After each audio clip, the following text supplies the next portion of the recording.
My son texted me, "It's best if you don't come to the cabin this Christmas. You're just too difficult now." But at exactly 12:01 a.m., my son called in a panic. "Dad, your name is all over the news. What the hell did you do?" I smiled at my computer screen. While they were building a trap, I was building evidence. Before we start, drop a comment. Where are you watching this from? I want to know who's here. Whether you're in a small town or a big city, comment your location below. And if you've ever felt like the difficult one in your family, you're in the right place. The text message arrived at 3:47 p.m. on a Tuesday, while I was elbow deep in sensor wiring that refused to cooperate. My phone buzzed against the workbench, but I ignored it. I was close to something. That electric feeling every engineer knows when a solution finally clicks. The prototype water sensor sat in a shallow basin before me, its LED blinking steady. 35 years fixing Minneapolis water mains had taught me to recognize that rhythm the way a cardiologist recognizes a healthy heartbeat. Then my hand tremored.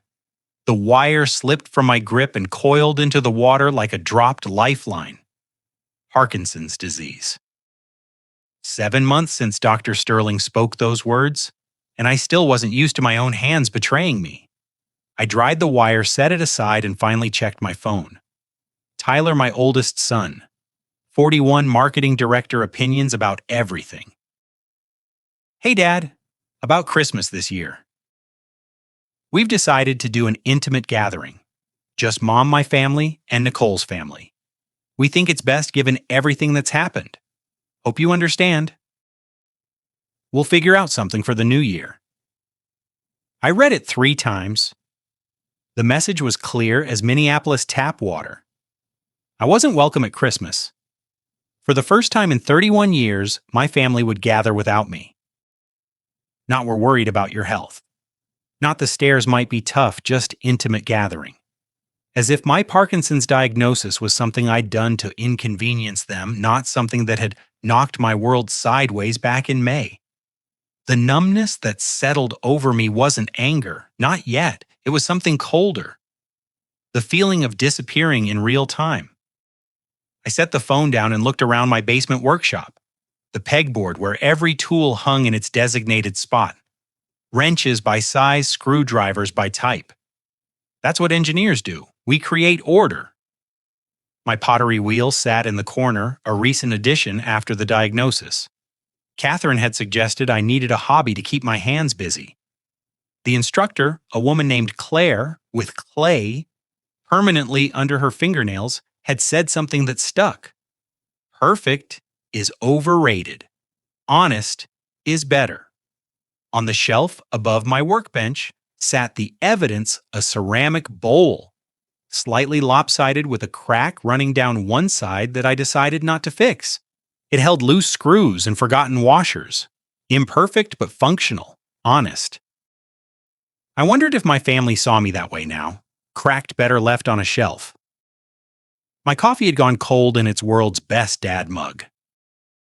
A Father's Day gift from 2003 when the kids still thought I hung the moon. I took a sip anyway. Cold coffee and rejection.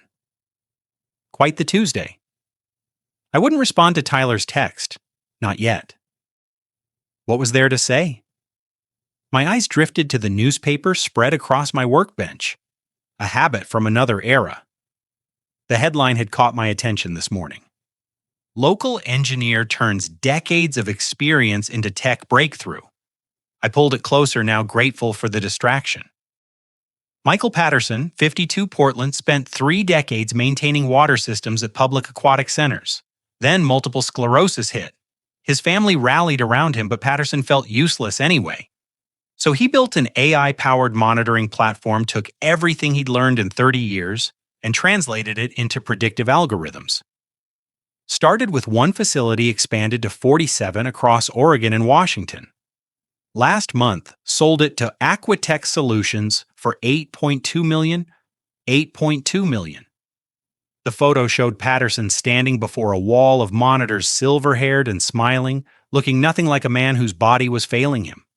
The quote read, "I spent 3 decades fixing leaks, Turned out that's exactly what AI needs: real world problem solving, not just theory. I read it twice more. Patterson was 52 when he started. I was 56. He had MS. I had Parkinson's. He knew pools. I'd spent 35 years on municipal water infrastructure, mains, treatment plants, distribution networks across Minneapolis Metro. I knew things nobody else knew: how pipes failed in Minnesota winters, pressure signatures that predicted major breaks, seasonal patterns. Textbooks never taught. The thought arrived quietly. What if I built something not for them? Not to prove anything to Tyler or Catherine or Nicole. For me, because I wasn't done. My hands might shake, but my mind still worked. Still saw patterns. Still solved problems that stumped younger engineers for weeks. I set the newspaper down carefully. On my workbench, my laptop sat closed. I opened it, typed into the search bar Python for beginners, then machine learning water systems. Results flooded in: courses, tutorials, forums, where engineers turned programmers shared their journeys. It looked impossible, terrifying, exactly what I needed. I created a new folder on my desktop. Fingers hovering steadier, now focused. I typed the name Aqua Sync Project. I didn't know where it came from.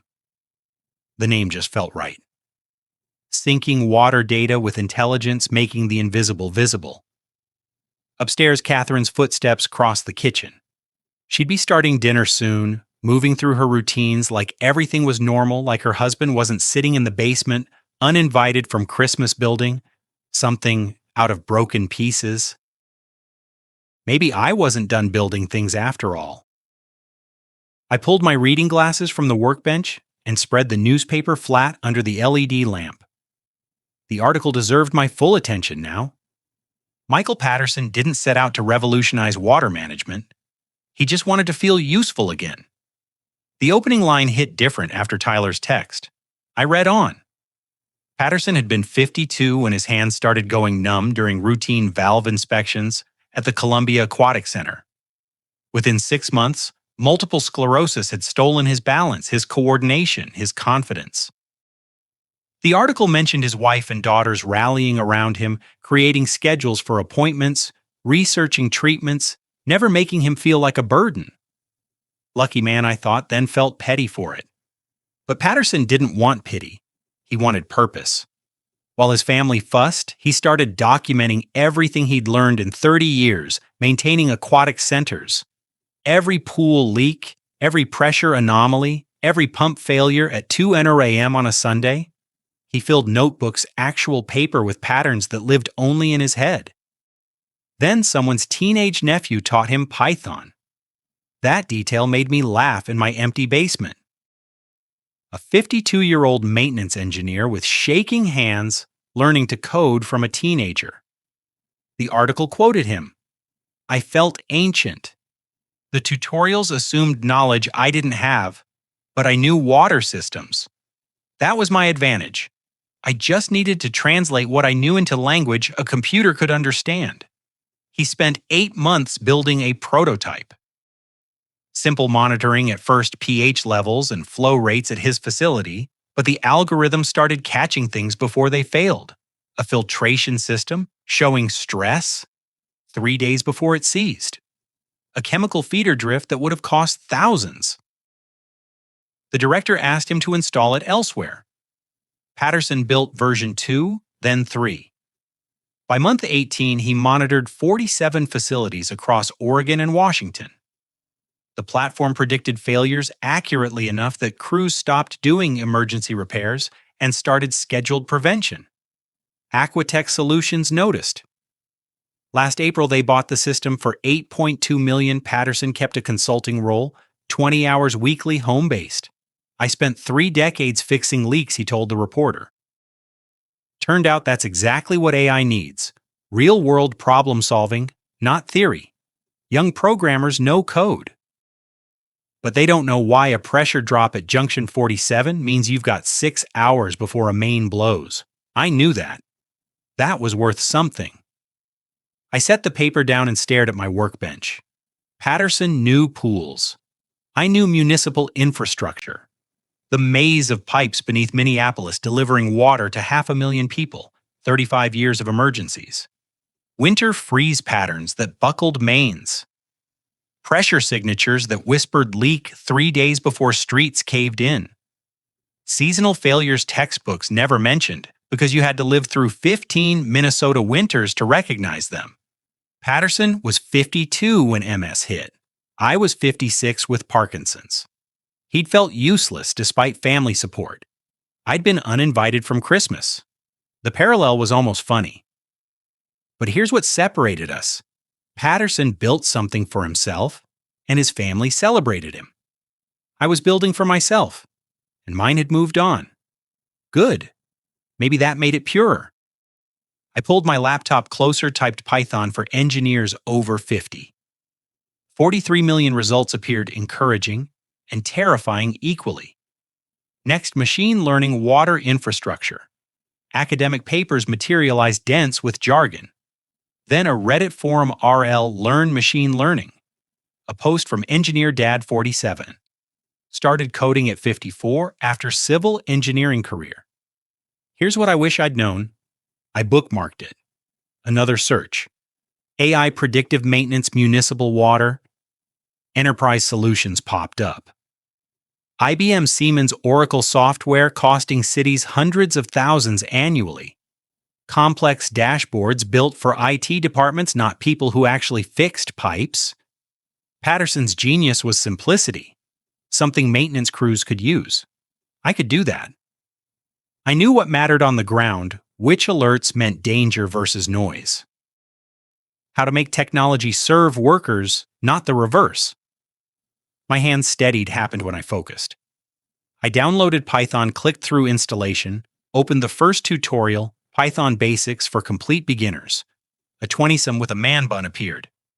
Hey guys, welcome to Python. I nearly closed the laptop. This was insane. 56 with Parkinson's learning code from someone young enough to be my son because my actual son didn't want me at Christmas. Then I thought Patterson felt ancient too and built something worth $8 million. I grabbed my engineering notebook, leather-bound 20 years old, and started taking notes, loops, variables, functions. The instructor talked fast, assumed knowledge I lacked. I rewound sections, paused, replayed. Engineers know how to learn. Catherine's footsteps creaked overhead, moving toward the kitchen. 5:30, she'd start dinner soon. Call me up and we'd eat in that careful silence perfected since May. I glanced at my screen. The folder weighted Aquank project. Water systems synced with artificial intelligence. Decades of invisible knowledge made visible. Catherine's voice drifted down. Dan, dinner in 20 minutes. Be right up, I called. I saved the tutorial bookmark, closed the laptop. Upstairs, my wife was setting the table for two. My kids were planning Christmas without me. My hands still shook unpredictably, but in my basement, something new was taking shape. 3 days passed before Catherine brought it up. I was at the kitchen table Friday morning pretending to read the sports section while my coffee went cold. She came in from her walk, cheeks flushed from the December air, unwinding her scarf with the careful movements of someone preparing to say something difficult. Dan. She set her keys in the ceramic bowl by the door. Have you thought about Tyler's message? There it was. I folded the newspaper, bought myself 3 seconds. I've thought about it. And she poured herself coffee, didn't look at me. Catherine had perfected this dance over 32 years of marriage, approaching uncomfortable topics sideways like a bishop moving across a chessboard. And what would you like me to say? I'd like you to tell me how you're feeling. But her tone said she'd rather I didn't make this harder than it needed to be. I took a breath.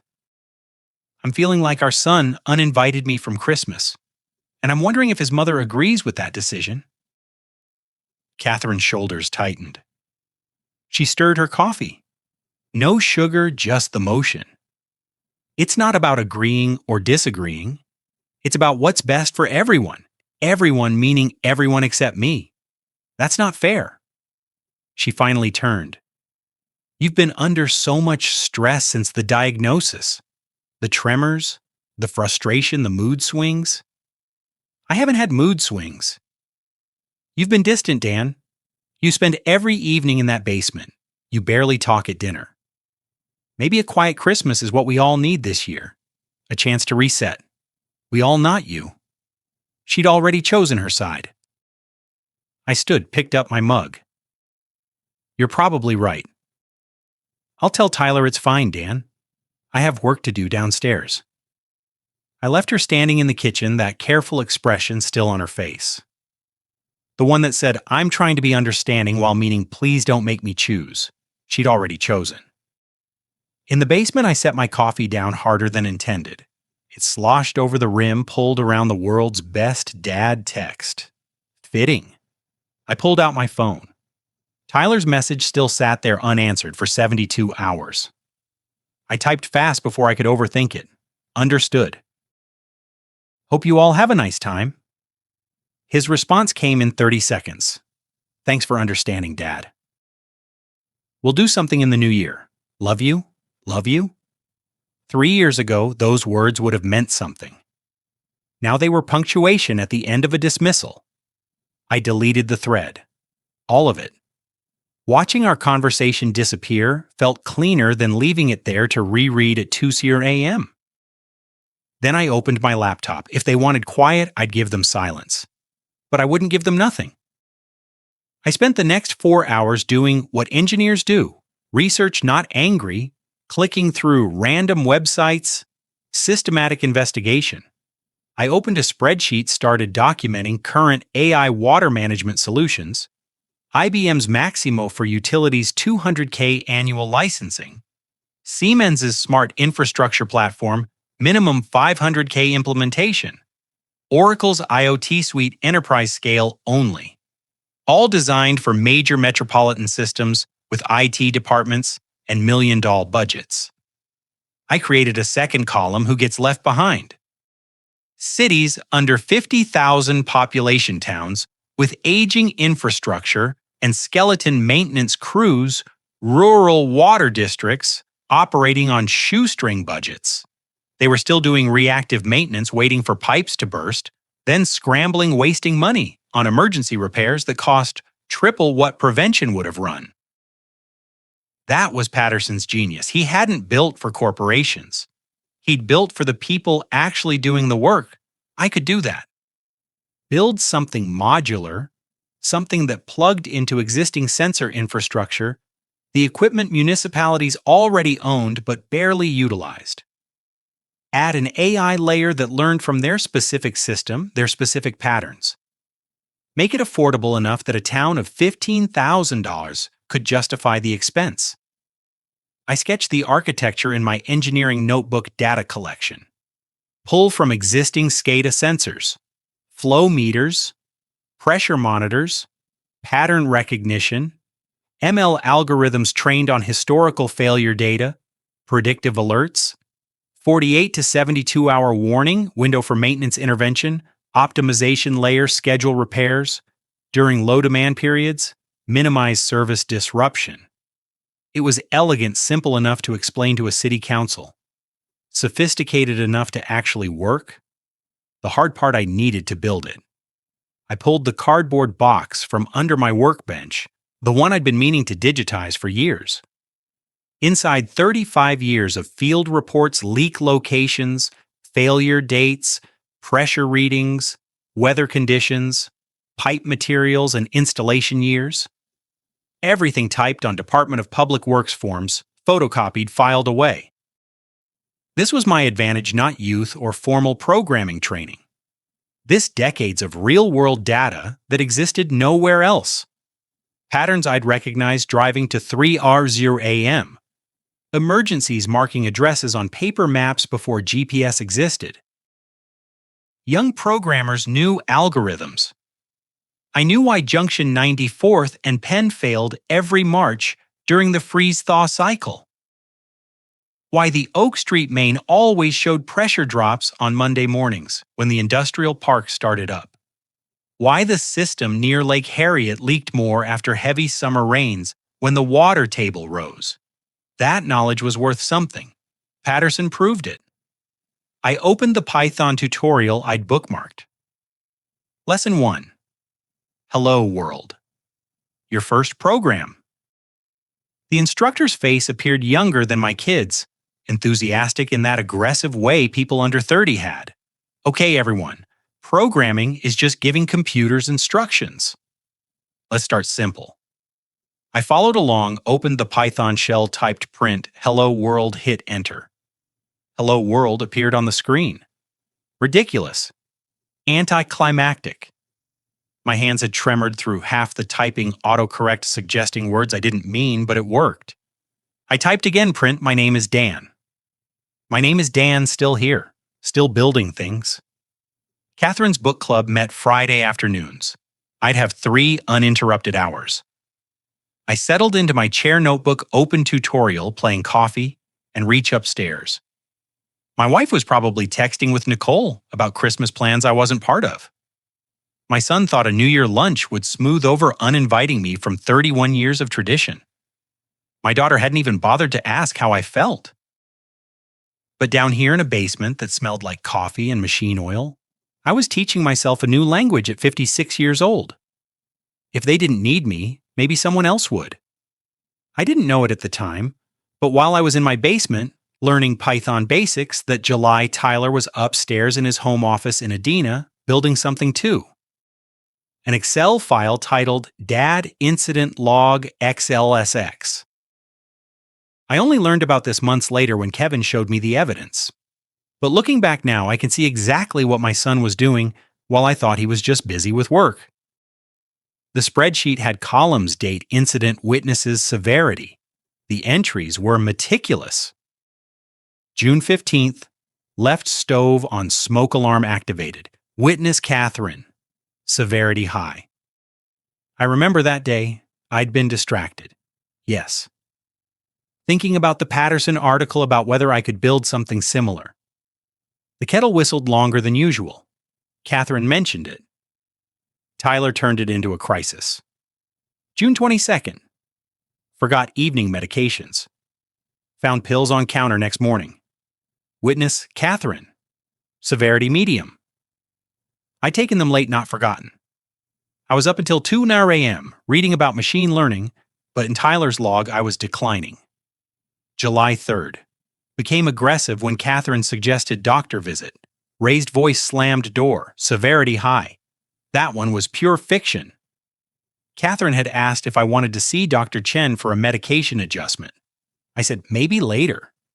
No raised voice, no slammed door. But Tyler needed a pattern of aggression. July 10th, found wandering in backyard at 2 a.m. Appeared disoriented, claimed to be checking something. I was checking the outdoor sensor I'd mounted on the rain gutter, part of my early Aquank experiments. Tyler saw the light from his old bedroom window during a visit. Apparently a 56-year-old man working on a project at 2 a.m. equals dementia. 47 entries total. 8 weeks of documentation.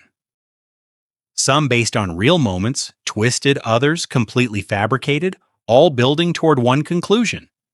Father is a danger to himself. Father needs supervised care. On July 28th, while I was celebrating a small breakthrough in my code, Tyler was touring Meadowbrook Sr. living in Edina, 15 minutes from our house. The marketing director, Margaret, showed him room 237. Private room memory care ready, she explained. $6,800 per month. We can accommodate specialized Parkinson's care.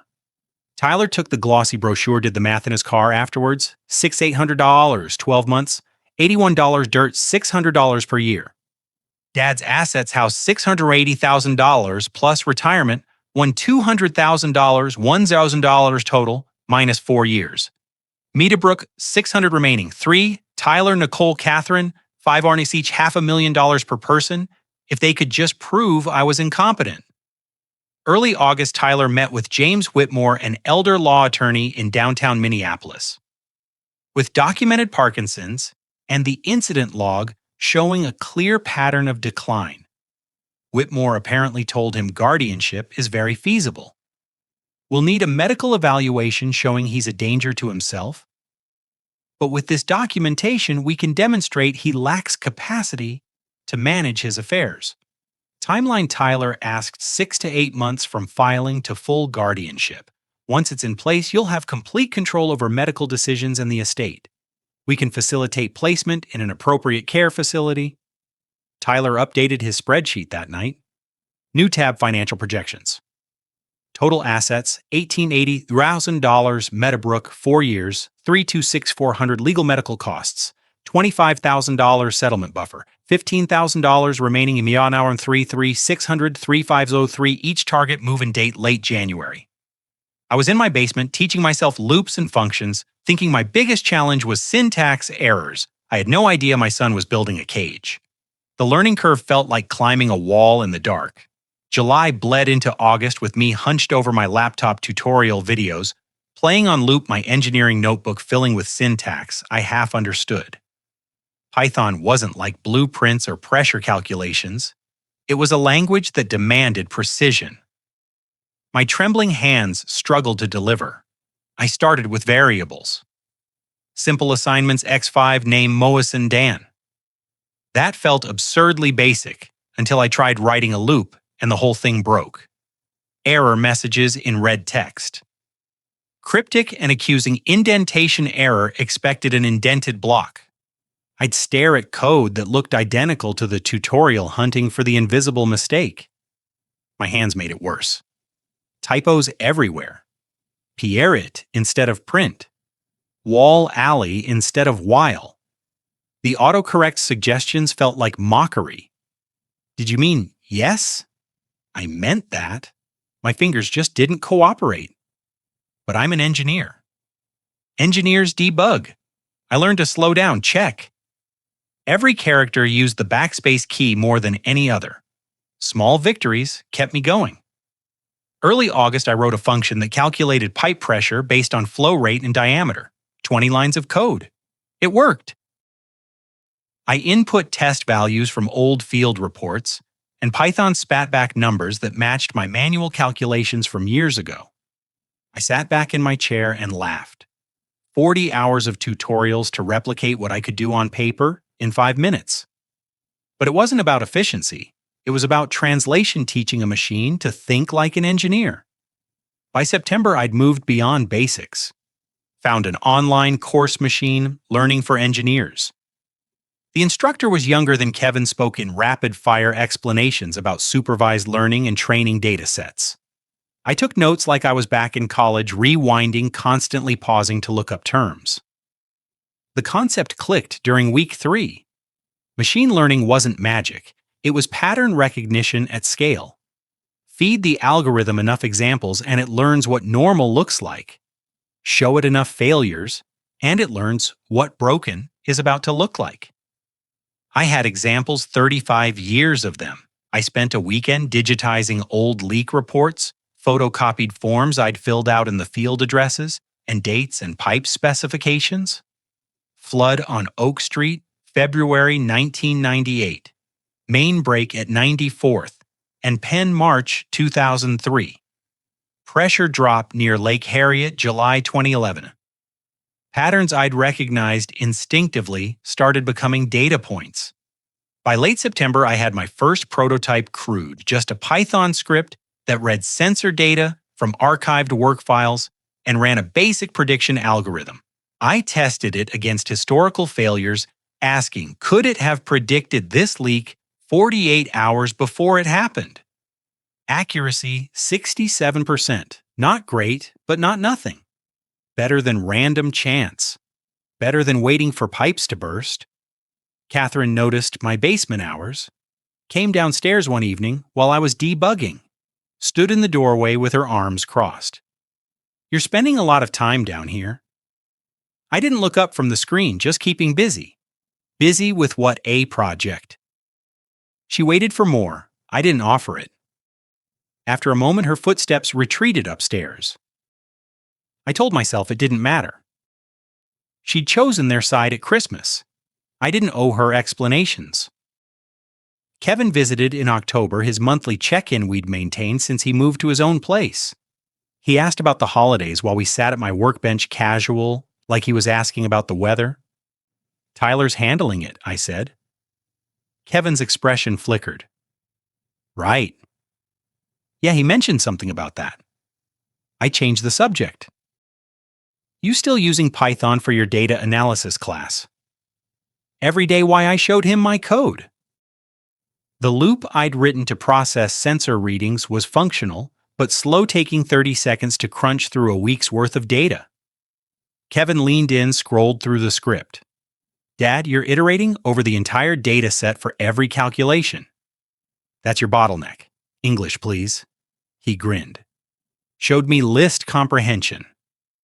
And a cleaner way to process data in bulk. Rewrote 3 of my loops in 10 minutes. The script ran in 4 seconds. Where'd you learn that, I asked. YouTube mostly, and a lot of trial and error. He glanced at my notebook covered in scribbled formulas and crossed out attempts. What is this project anyway? I hesitated, then figured Kevin had always been the curious one. Water infrastructure monitoring, predictive maintenance using AI. His eyebrows shot up. Seriously, don't sound so surprised. I'm not. I'm impressed. Can I see it? I pulled up the prototype, still rough but functional, a dashboard showing a simplified map of Minneapolis water systems, colored dots representing sensors, a sidebar with alerts flagged by the algorithm. This predicts leaks, Kevin asked. Tries to. Right now it's about 74% accurate with a 48-hour window. Daddy sat back. That's actually incredible. This could be real, like commercially real. Something loosened in my chest. Not pride exactly, permission. Someone who wasn't me thought it was possible. That it's early stages, I said, but it works. You built something that works. He scrolled through the dashboard, clicked on a flagged alert. Have you shown this to anyone? Mom, Tyler, no. Why not? Because Tyler uninvited me from Christmas. Because Catherine asked if I'd thought about his message, like it was a reasonable request. Because showing them would mean offering something they could dismiss. Not ready yet, I said instead. Kevin nodded slowly. Well, when you are ready, this is really cool. After he left, I sat alone in the basement with my laptop open. October 15th, I marked it in my project log.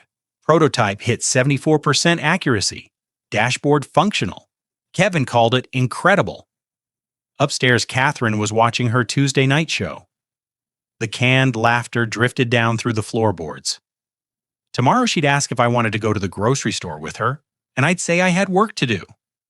We'd continue our careful distance, 2 people sharing a house, but not a life. I pulled up my dashboard again. The map glowed on the screen. Minneapolis water systems reduced to data points and probability curves. Somewhere in that code was the kernel of something larger. I just needed to keep building. Kevin's words echoed. This could be real. Maybe it could. The group text arrived on a Wednesday evening. Tyler, Nicole, Catherine, everyone but me. I only saw it because Catherine left her phone on the kitchen counter while she showered. The screen lit up Tyler family photo for Christmas card this Saturday at our place 300 p.m. sharp. Dress nice, camera, Christmas tree, family emojis. They were taking a Christmas card photo without me, not just excluding me from Christmas, erasing me from the annual proof we sent to relatives and neighbors that the foster family existed. This wasn't private rejection anymore. This was public erasure. Upstairs, the shower shut off. I went to my basement before Catherine emerged. At my workbench, I pulled up scanned copies of old Christmas cards. 30 years of them kids growing from toddlers to adults with their own families. Catherine and me aging together, always centered. Last year showed all of us at Gull Lake. Grandkids in matching pajamas. Caption blessed with family. Merry Christmas from the Fosters. This year would show the same blessed family. -1. My phone buzzed. The group text now included me, Tyler.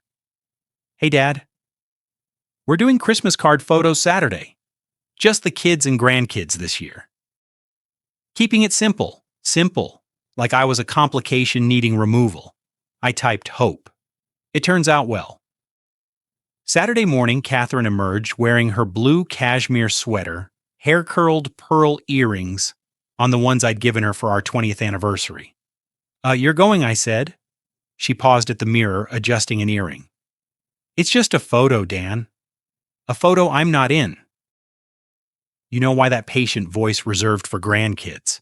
Quiet Christmas. Less stress for everyone.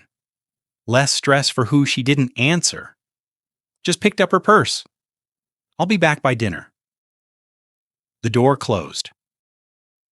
I watched her car disappear toward Tyler's perfect Adena neighborhood. Then I went to the basement. If they wanted to erase me, fine. I'd build something they couldn't ignore. I pulled up my prototype code. 67% accuracy. Not good enough for deployment.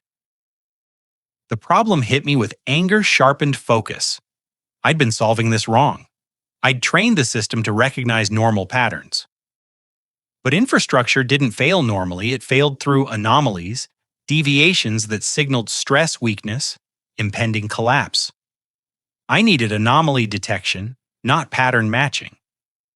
I spent 6 hours rebuilding scrapped half my code, restructured the logic to flag outliers instead of fitting curves. Fed it 30 years of data, not just catastrophic failures, but the weird blips that preceded them. Pressure drops dismissed as glitches. Flow rates technically acceptable, but wrong. That gut feeling veteran operators had. I was teaching the machine to recognize it. By 400 p.m., I had a new version.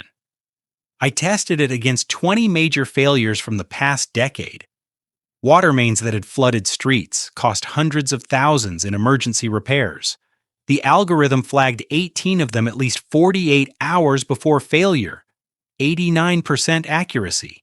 My hands trembled. Parkinson's and adrenaline. This was real now. Catherine came home at 5:30, keys jingling in the ceramic bowl. Dan, I'm back. I climbed upstairs. She was pulling off her sweater, smiling that satisfied post-social event smile. How'd it go, wonderful? Tyler hired a real photographer. She pulled out her phone. Look, Tyler's family left. Nicole's family. Right. Catherine's center surrounded by grandchildren, everyone in coordinating blues, everyone smiling. I studied it. Catherine looked genuinely happy, not conflicted about my absence, comfortable in that frame without me. Nice composition, I said. Tyler's posting it tomorrow. I noticed I'm not in it. Her smile faltered. Dan, you know why do I? We talked about this. The intimate gathering. Whose idea was the photo, Tyler's? Or did you agree I should be left out? She set her phone down carefully. I think you're upset, but did you want me in that photo? Silence. That was my answer. I have work to do, Dan. I was already heading downstairs. At my workbench, I opened email typed Kevin's address, the only one who still saw me as something other than a problem. Subject, need to talk message. Can we talk soon, Tina? Then I noticed the newsletter in spam. Midwest Water Infrastructure Conference. December 10th to 12th, Minneapolis Convention Center. I clicked through. 3 days of panels, consultants, municipal officials, and investor presentations and technology demos. December 11th, open demo tables, 15-minute slots. Bring your laptop. What if I showed this to people who actually cared, not my family who saw me as declining, but professionals who understood what 89% accuracy meant, what preventing a water main break was worth? I clicked register. AquaSync AI predictive maintenance for municipal water systems. $150 on my personal credit card. December 10th, 6 weeks away. 6 weeks to turn a basement prototype into something worth showing the world. Upstairs, Catherine was probably texting about how I'd overreacted about my moods. And down here, I was building something that didn't need their approval to exist. I wasn't there, of course, but Kevin told me everything later, every detail of that Christmas at Gull Lake that I wasn't invited to. Sometimes I imagine it playing out, filling in the gaps from what he described. December 23rd morning. Tyler's group text went out at 9:47 a.m. See everyone at the cabin by 2:00 p.m. Bring warm clothes. Supposed to snow tonight. Catherine saw it while having coffee at our kitchen table. I watched her read it from across the room. She didn't show me the message. Didn't ask if I wanted her to stay. Just finished her coffee and went upstairs to pack. I'll be back late tomorrow, she said. Drive safe, I replied.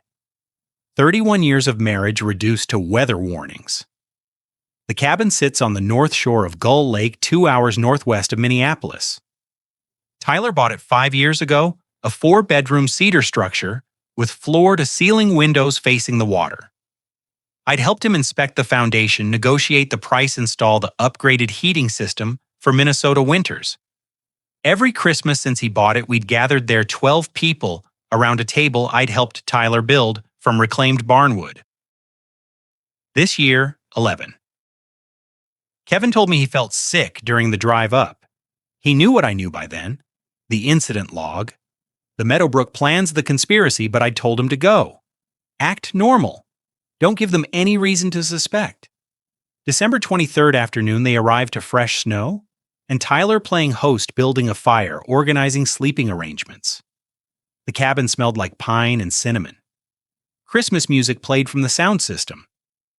Kevin said Catherine seemed distracted. She kept checking her phone, typing responses, then deleting them. She'd glance at the empty chair by the fire, my usual spot, then look away. Was she feeling guilty? Kevin couldn't tell.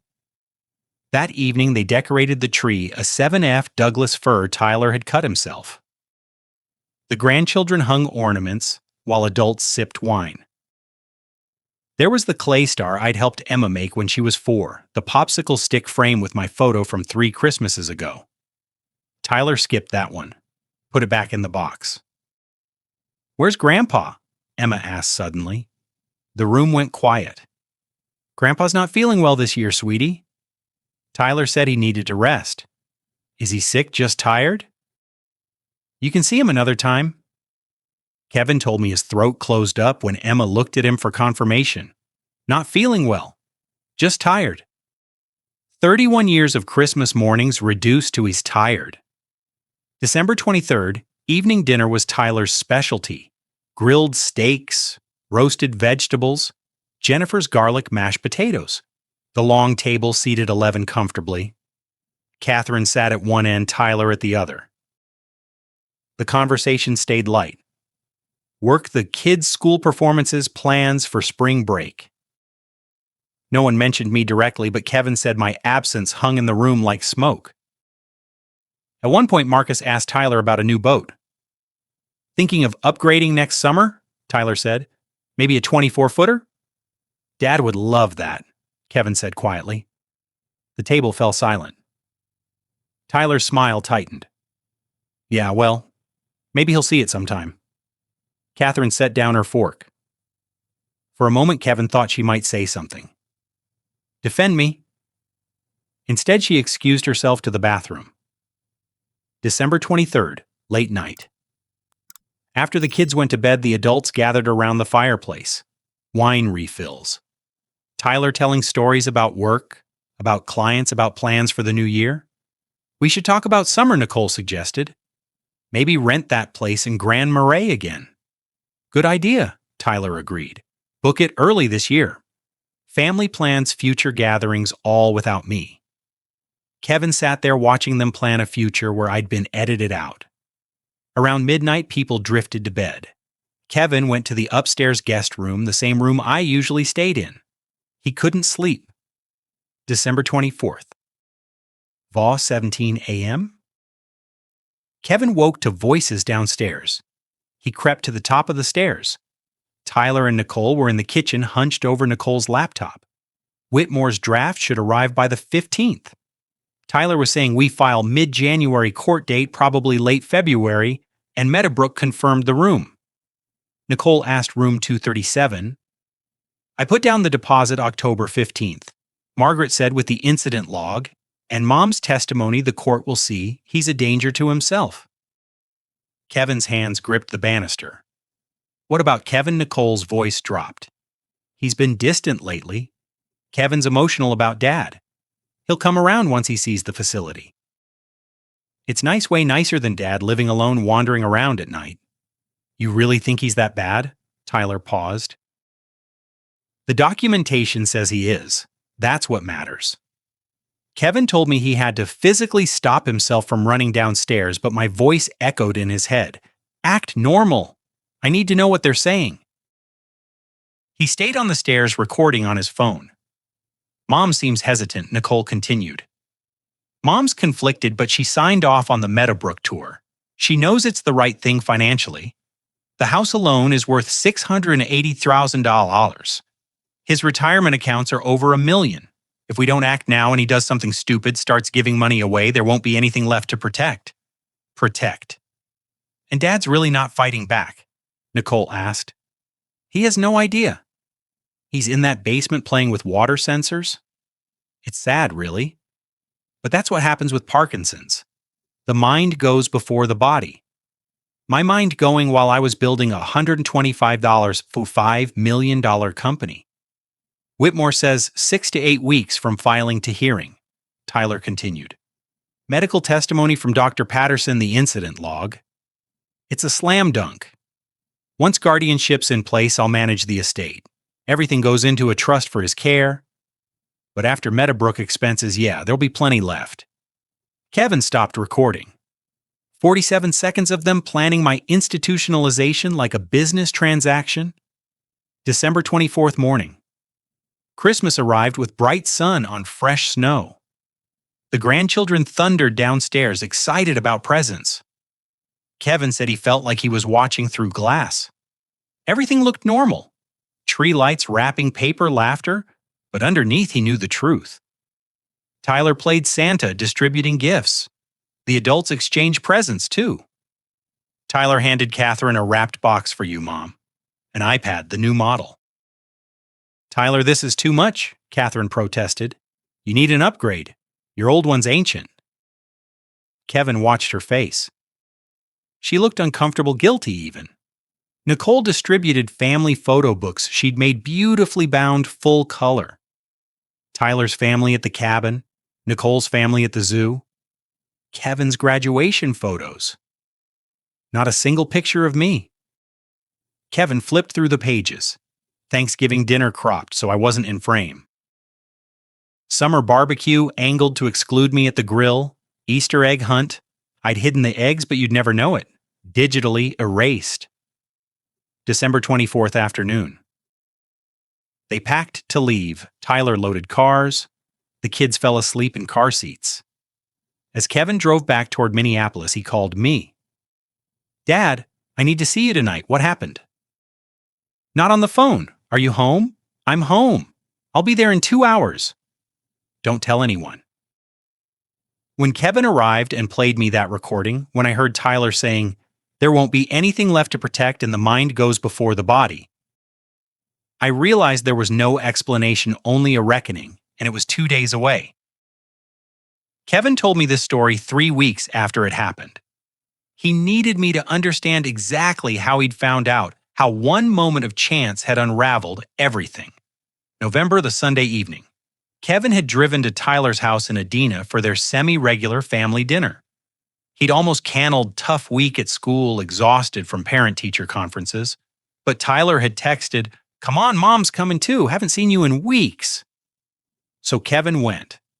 He arrived at 6:30. Tyler answered with a beer, already open football on in the background. Catherine was in the living room reading on her iPad while the kids played. Dinner was comfortable, pot roast, mashed potatoes, Jennifer's homemade rolls. Tyler talked about a difficult client. Catherine was quieter than usual, but not unusually so. Around 8 stir were locked, and Jennifer started putting kids to bed. Tyler excused himself to take a work call. Catherine had already left, claiming an early morning appointment. but she'd forgotten her iPad on the coffee table. Kevin sat alone scrolling his phone, half watching the Timberwolves game, not really paying attention. Then the iPad screen lit up. Email notification. Kevin glanced automatically. From James Whitmore, subject, Daniel Foster guardianship consultation. Kevin froze. Daniel Foster. My name on an email about guardianship. He glanced toward the hallway. Tyler's voice drifted from the office. Something about quarterly projections. The call would be a while. Kevin picked up the iPad. No password. It opened straight to Catherine's email. From James Whitmore, ESCOM. Elder Law and Estate Planning to Tyler Foster. Date October 19th. Tyler, thank you for the consultation regarding your father's situation. Based on the documentation you've provided, guardianship appears very feasible. Given his Parkinson's diagnosis and the incident log showing escalating concerns, we can petition for both medical and financial guardianship. The court will require one comprehensive medical evaluation demonstrating lack of capacity, 2 documentation showing he's a danger to himself, brief family testimony timeline 6 to 8 months from filing to final order. I recommend beginning the medical evaluation in December, filing mid-January. This allows his condition to progress further, strengthening our case. Please review the attached preliminary paperwork. We should also discuss residential placement options. Retainer $15,000. Best regards, James Whitmore. Kevin's hands shook. There was an attachment. Dad. Incident log DexLX. He tapped it. The file opened. Daniel Foster. Incident log columns, date, incident, witnesses, severity. Kevin scrolled through entries, dozens of them. June 15th, left stove on smoke alarm activated, severity high. June 22nd, forgot evening medications, severity medium. July 3rd, became aggressive when Catherine suggested doctor visit. Severity high. July 10th, found wandering in backyard at 2 a.m. Disoriented. Severity high. Kevin kept scrolling. 47 entries total. His eyes caught one near the end.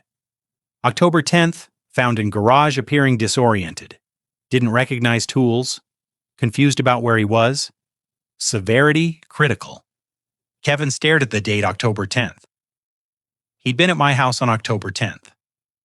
He remembered clearly a Saturday. He'd driven over to ask for help with a coding problem, an automated grading system he was building for students. We'd spent 3 hours in my basement. I'd walked him through the logic, identified his bug, helped him refactor the entire function. Then we'd ordered pizza, talked about the Timberwolves. I'd shown him my Aqua Inc. progress. I had been completely lucid, sharp-made jokes about his inefficient code. That entry, disoriented, didn't recognize tools, confused, was a complete lie. Kevin heard Tyler's voice getting louder. The call was wrapping up. He made a split-second decision. He opened his iPhone and airdropped the Excel file to himself. The progress bar crawled forward. Sending 32% Tyler's voice. Yeah, I'll have that to you by Tuesday. Sending 58% footsteps in the hallway. Sending 81%. Okay, talk Monday. Have a good weekend. Sending 94% Tyler's office door opened. Transfer complete. Kevin closed the iPad and set it back, just as Tyler walked in. Sorry, man. Client crisis. Tyler grabbed his beer. What did I miss? Not much. Wolves are down by 12. They watch for 10 more minutes. Kevin doesn't remember a single play. Guardianship petition. Mid-January filing residential placement. The words kept looping. Kevin stood. I should go. Early morning already. Game's not over. Yeah, exhausted. Thanks for dinner. Kevin got to his car and sat in Tyler's driveway for 20 minutes. Engine off, hands gripping the wheel. He opened the Excel file and read through it again. Every entry, June through October, 5 months of documentation medical evaluation. Planned for December, filing in January, guardianship by March. October 10th was a lie. If that was false, how many others were? He pulled up my contact and called, "Hey, Kev, how was dinner?" "Dad," his voice cracked. "I need to see you tomorrow after school." "What's wrong? Not over the phone." "Just don't tell anyone I'm coming, not Tyler, not Nicole, especially not Mom." "Okay, I'm serious. No one can know. I understand. I'll be here." Kevin didn't sleep that night. He cross-referenced dates with his memories, with text conversations with times he'd seen me. By morning, he'd identified 8 entries that were definitively false. The next day, Kevin came at 4:30 p.m. I was in the basement when the doorbell rang. He looked like he'd aged 5 years overnight. "Dad, come in." We went to the basement. He didn't want to risk Catherine coming home early. "Before I show you this, promise me you won't do anything rash. Don't call Tyler, don't confront anyone, not yet." "What's going on?" "Promise me?" "I promise." He handed me his phone. The Excel file was open. Daniel Foster Incident Log. I read through all 47 entries. When I finished, I handed the phone back. "Where did you get this Mom's iPad last night?" There was an email from an elder law attorney, James Whitmore. "They're planning to file for guardianship in January." I nodded slowly. Guardianship. "Dad, they're trying to put you in a nursing home." "Meadowbrook, they're going to say you're incompetent, and they've built this fake document to prove it." "October 10th, I said quietly. "You remember you were here. We worked on your algorithm, ordered pizza." That's when I realized. His voice broke. "They're lying, making this up. And Mom's the witness on most entries. She's helping them." I sat at my workbench, on the screen. The AquaSync dashboard showed real-time data from Bloomington. "How long have you suspected?" Kevin asked. "Ma, since the uninvitation," I said. I didn't have proof. Now I do. What are we going to do? I looked at my son, the only one who'd stayed loyal. "We're going to beat them at their own game." Kevin arrived the next evening at 6:47 p.m. I watched through the window as he parked his Civic, sat there for a full minute before getting out. Whatever he had to tell me required steeling himself first. Catherine was at book club, wouldn't be back until 9. We had time. I opened the door before he could knock. "Kevin, Dad." He looked pale. "We need to talk. Basement. Not the kitchen, not the living room. The basement, where conversations stayed private." I followed him down. He set his phone on my workbench, hands shaking. "Dad, sit down." "This is bad." I sat. Kevin pulled up his phone. Sunday dinner at Tyler's. Mom fell asleep. Her iPad was open. He paused. "I saw an email from someone named James Whitmore about guardianship. Your name." My stomach dropped. I shouldn't have looked, but Dad, I had to. He turned his phone toward me. "These are screenshots, and this is a file I copied. Tyler's been documenting incidents, building a case." I took his phone, started reading. Tyler's words, to an attorney: "Rapid decline confusion. Aggressive behavior needs supervised care." The lawyer's response: guardianship, feasible residential placement 6 to 8 months. Then the spreadsheet, 47 entries. June through October. June 15th. Left stove on smoke alarm activated. I'd been boiling water. Got distracted by a call about a broken man. The pot boiled dry. Catherine came home. Saw the smoke detector, acted like I'd nearly burned the house down. June 22nd. Forgot evening medications. Found pills on counter. I'd been reorganizing my pill case. Catherine walked in mid-process. Saw loose pills. Assumed I'd forgotten them. July 3rd. Became aggressive when Catherine suggested doctor visit. I hadn't been aggressive. I'd been frustrated. 3 appointments that month already. Real moments twisted, weaponized. October 10th. Found disoriented in garage. Didn't recognize own tools. October 10th. Kevin had been here. We'd spent 3 hours working together. I'd been completely lucid. I was with you that day, Kevin said quietly. You were sharp. This is a complete lie. The picture crystallized. They weren't just uninviting me from Christmas. They were building a legal case to institutionalize me.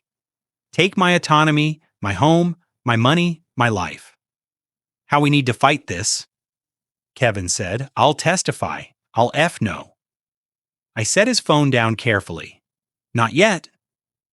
Dad, they can't know. You know, my engineer brain overrode emotion, problem, fabricated evidence, solution, build, counter, evidence, better evidence. Thanksgiving's coming. You need to go act normal. Don't let them suspect I can't. Just Kevin, trust me? Can you do that? He stared at me, nodded reluctant.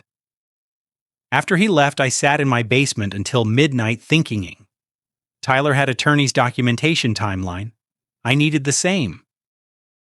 The next morning, I drove to a coffee shop 3 neighborhoods over and made calls from my car.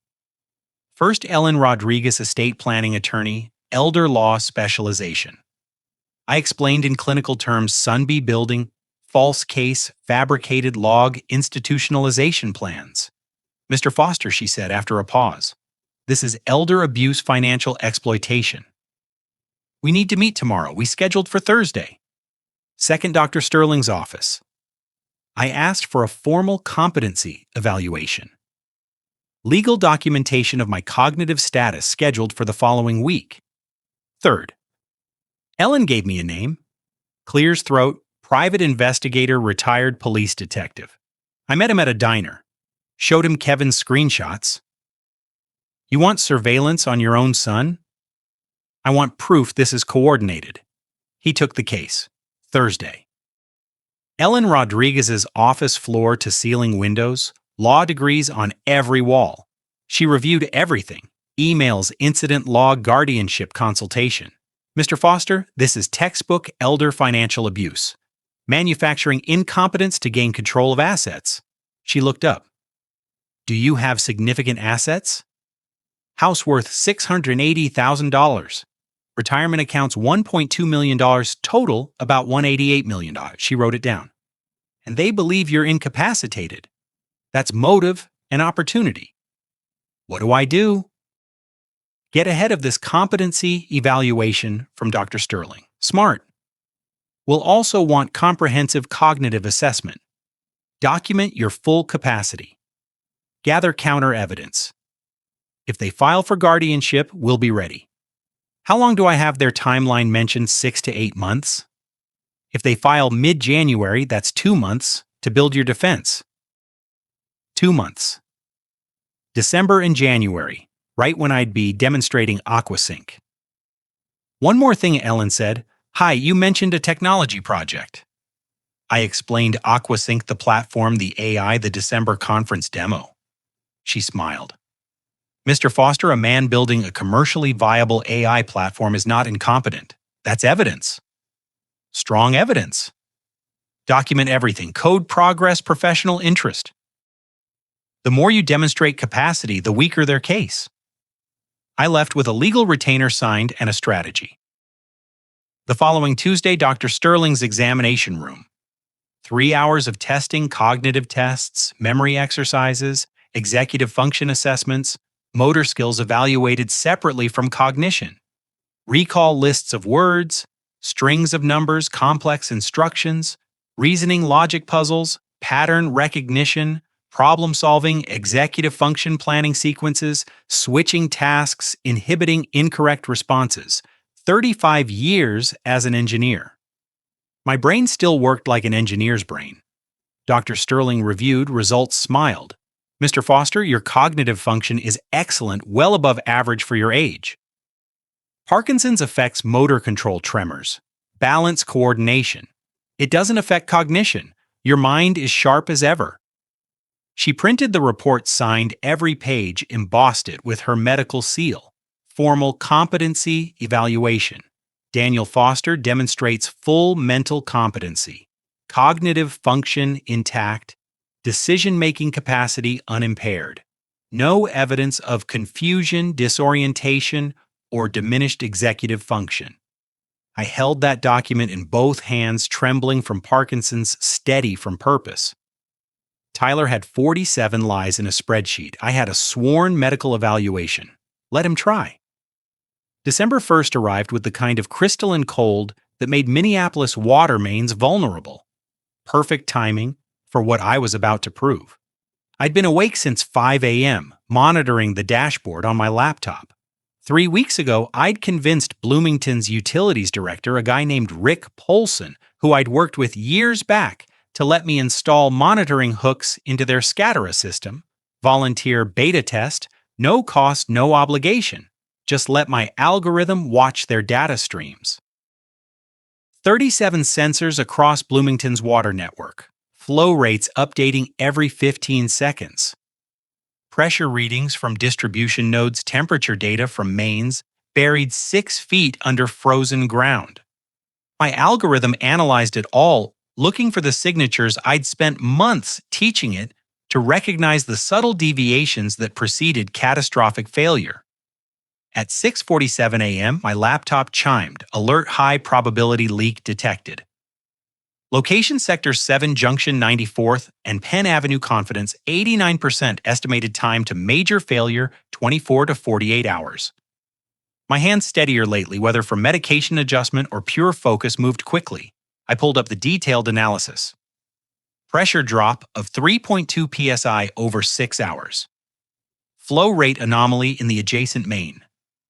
Temperature differential suggesting a crack, allowing groundwater infiltration.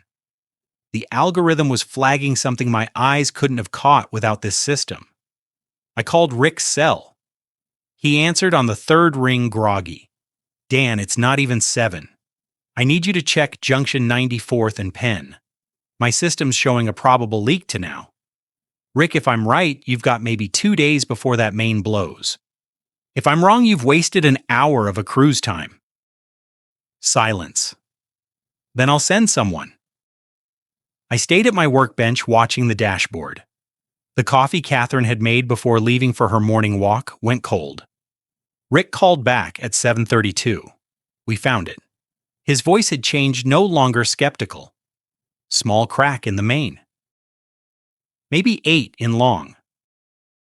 Crew says it would have been a full break within 24 hours. Street would have flooded, probably taken out the intersection. How the hell did you know that's what the system does, Dan?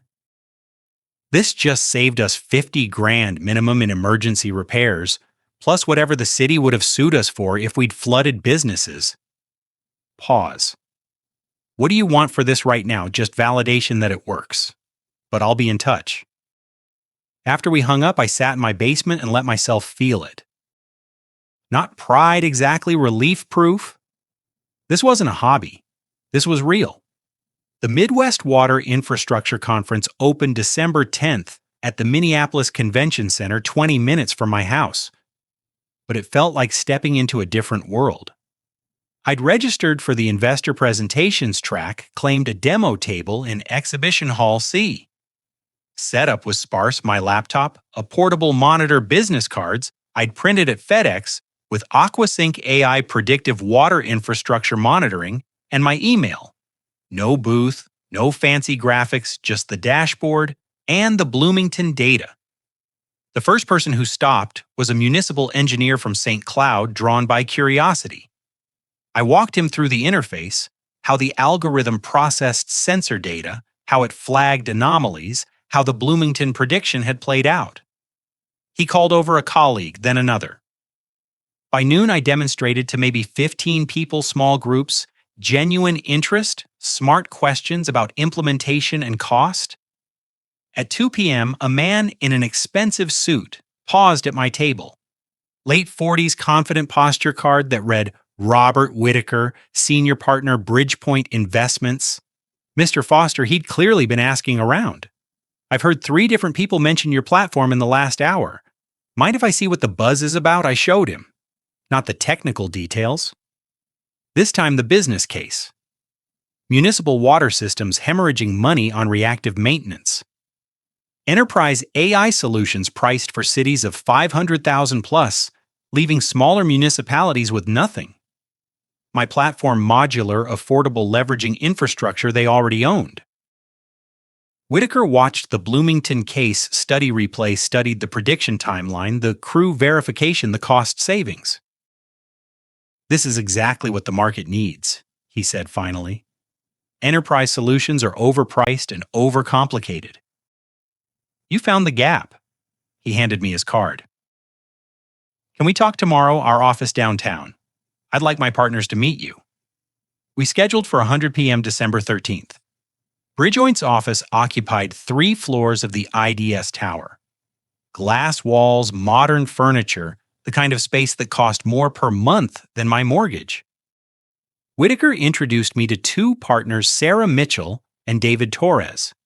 They'd reviewed materials.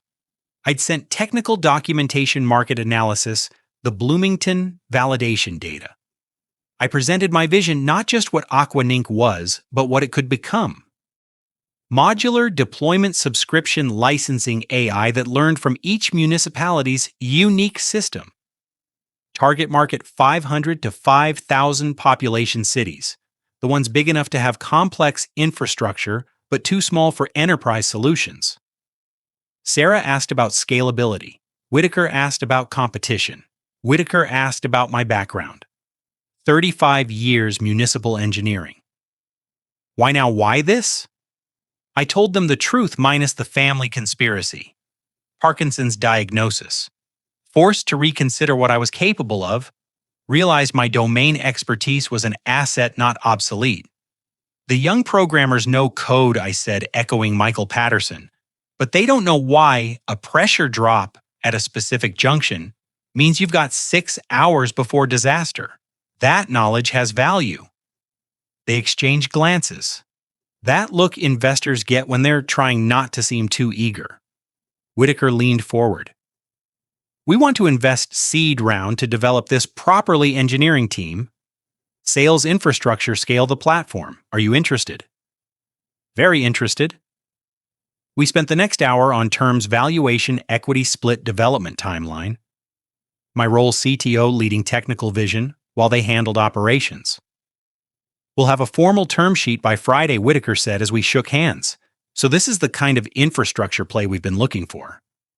I drove home through December, darkness, hands loose on the wheel.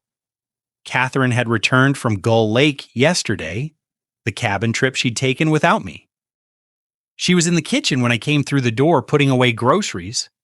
How was your conference? She asked without looking up. Productive. She waited for more. I didn't offer, she didn't press. We'd perfected this dance. Careful distance, minimal information exchange. In my basement, I pulled out my phone and texted Kevin big news. Call you tomorrow. Then I opened my calendar and added Friday Deck 15 Bridgeoint term sheet meeting. On my laptop, the Bloomington dashboard still ran sensors blinking green across the network. Healthy, stable, monitored. Above me, Catherine moved through the house. In 4 days, Tyler would get whatever reminder he'd set about Meadowbrook deposits and guardianship timelines. He'd be planning my institutionalization. I'd be signing a multi-million-dollar investment deal. Let's see whose plan worked out better. We met at a coffee shop in Uptown on December 14th, neutral territory far enough from Medina that we wouldn't run into family. Kevin was already there when I arrived, sitting in a back corner booth, 2 coffees on the table. I slid in across from him. Thanks for meeting. You sounded urgent on the phone. He pushed 1 coffee toward me. What's the big news? I wrapped my hands around the cup, feeling the warmth through the cardboard sleeve. I might have something. Investment offer for Aquasync. Real money.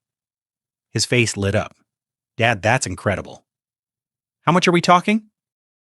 Potentially 12 to 15 million seed funding initial round.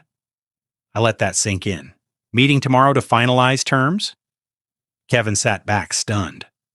Holy, that's Dad, that changes everything. It does. I took a sip of coffee. But you said you had something too, something worse. His expression shifted. The excitement drained away, replaced by something darker. Yeah. About the conspiracy. I need to tell you what happened at Thanksgiving. I told Kevin to go to Gull Lake, act normal, gather information if he could. I hadn't expected what came next. I went. Kevin said played the beautiful Sun Turkey football the whole thing. But Thursday night after everyone went to bed, I couldn't sleep. Came downstairs for water around midnight. He pulled out his phone. Tyler and Nicole were still up in the kitchen, voices low. They thought I was asleep upstairs. I heard Tyler say your name. What did they say? They were discussing the timeline. January filing. Meadowbrook confirmed Zeke Elite stuff like that. Then Tyler said something about how once the papers were filed, you wouldn't be able to fight it. That Whitmore had assured him the incident log was strong enough. My jaw tightened, but they think I don't know. Yeah, but Dad, there's more. Kevin's hand shook slightly as he navigated his phone. I recorded part of it. I know I shouldn't have, but I needed proof for you. He set the phone on the table between us, pressed play. Tyler's voice came through slightly muffled, but clear enough. Whitmore says 6 to 8 weeks from filing to placement. We file mid-January. He'll be in Meadowbrook by March. Maybe sooner if the evaluation goes our way. Nicole's voice. And Mom's okay with this timeline. Tyler, she knows it's necessary. Once he's settled in care, we can handle the estate properly. The house alone is worth. Kevin stopped the recording. There's more, but you get the idea. I sat perfectly still, processing. March. They were planning to have me institutionalized by March 3 months from now.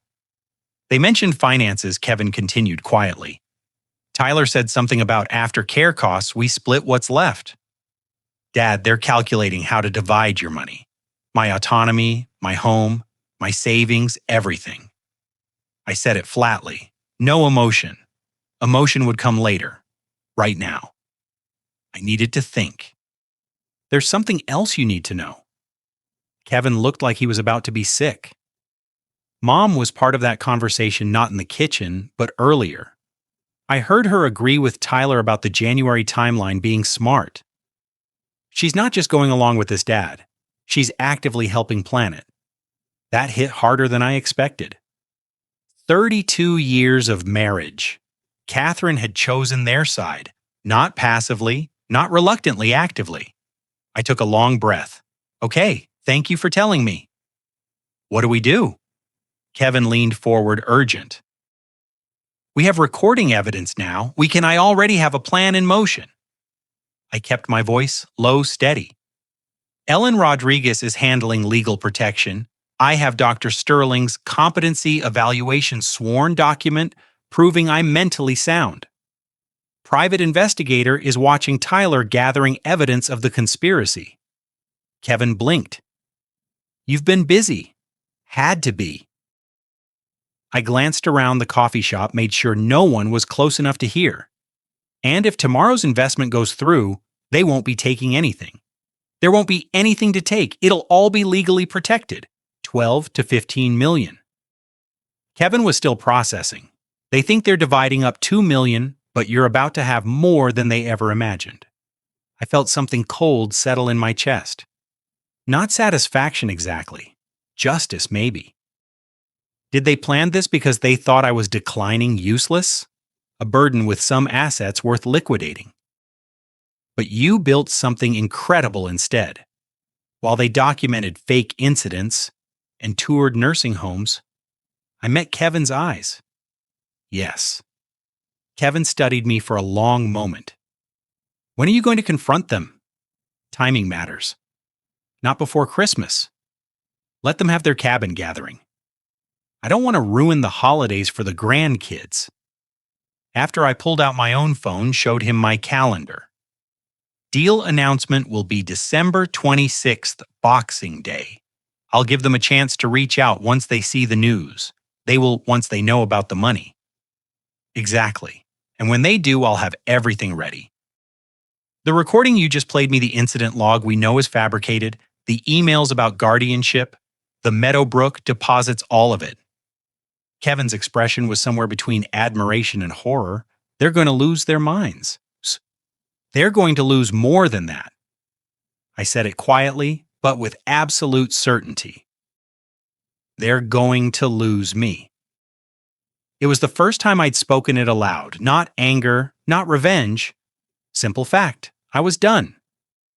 No reconciliation, no forgiveness, followed by awkward holiday dinners where we pretended nothing had happened. They'd tried to erase me. Now I would erase them. Kevin must have heard it in my voice. Dad, are you sure? They're still family. Tyler's still your son? Tyler stopped being my son when he started fabricating dementia symptoms to justify locking me away. My coffee had gone cold. I set it down. This isn't about revenge, Kevin. It's about survival and self-respect. They made their choice. I'm making mine. He nodded slowly, understanding settling over his face. What do you need from me? Keep acting normal. Christmas at Gull Lake if you're invited. Don't let them know you know. Can you do that? Yeah, I can do that. Good.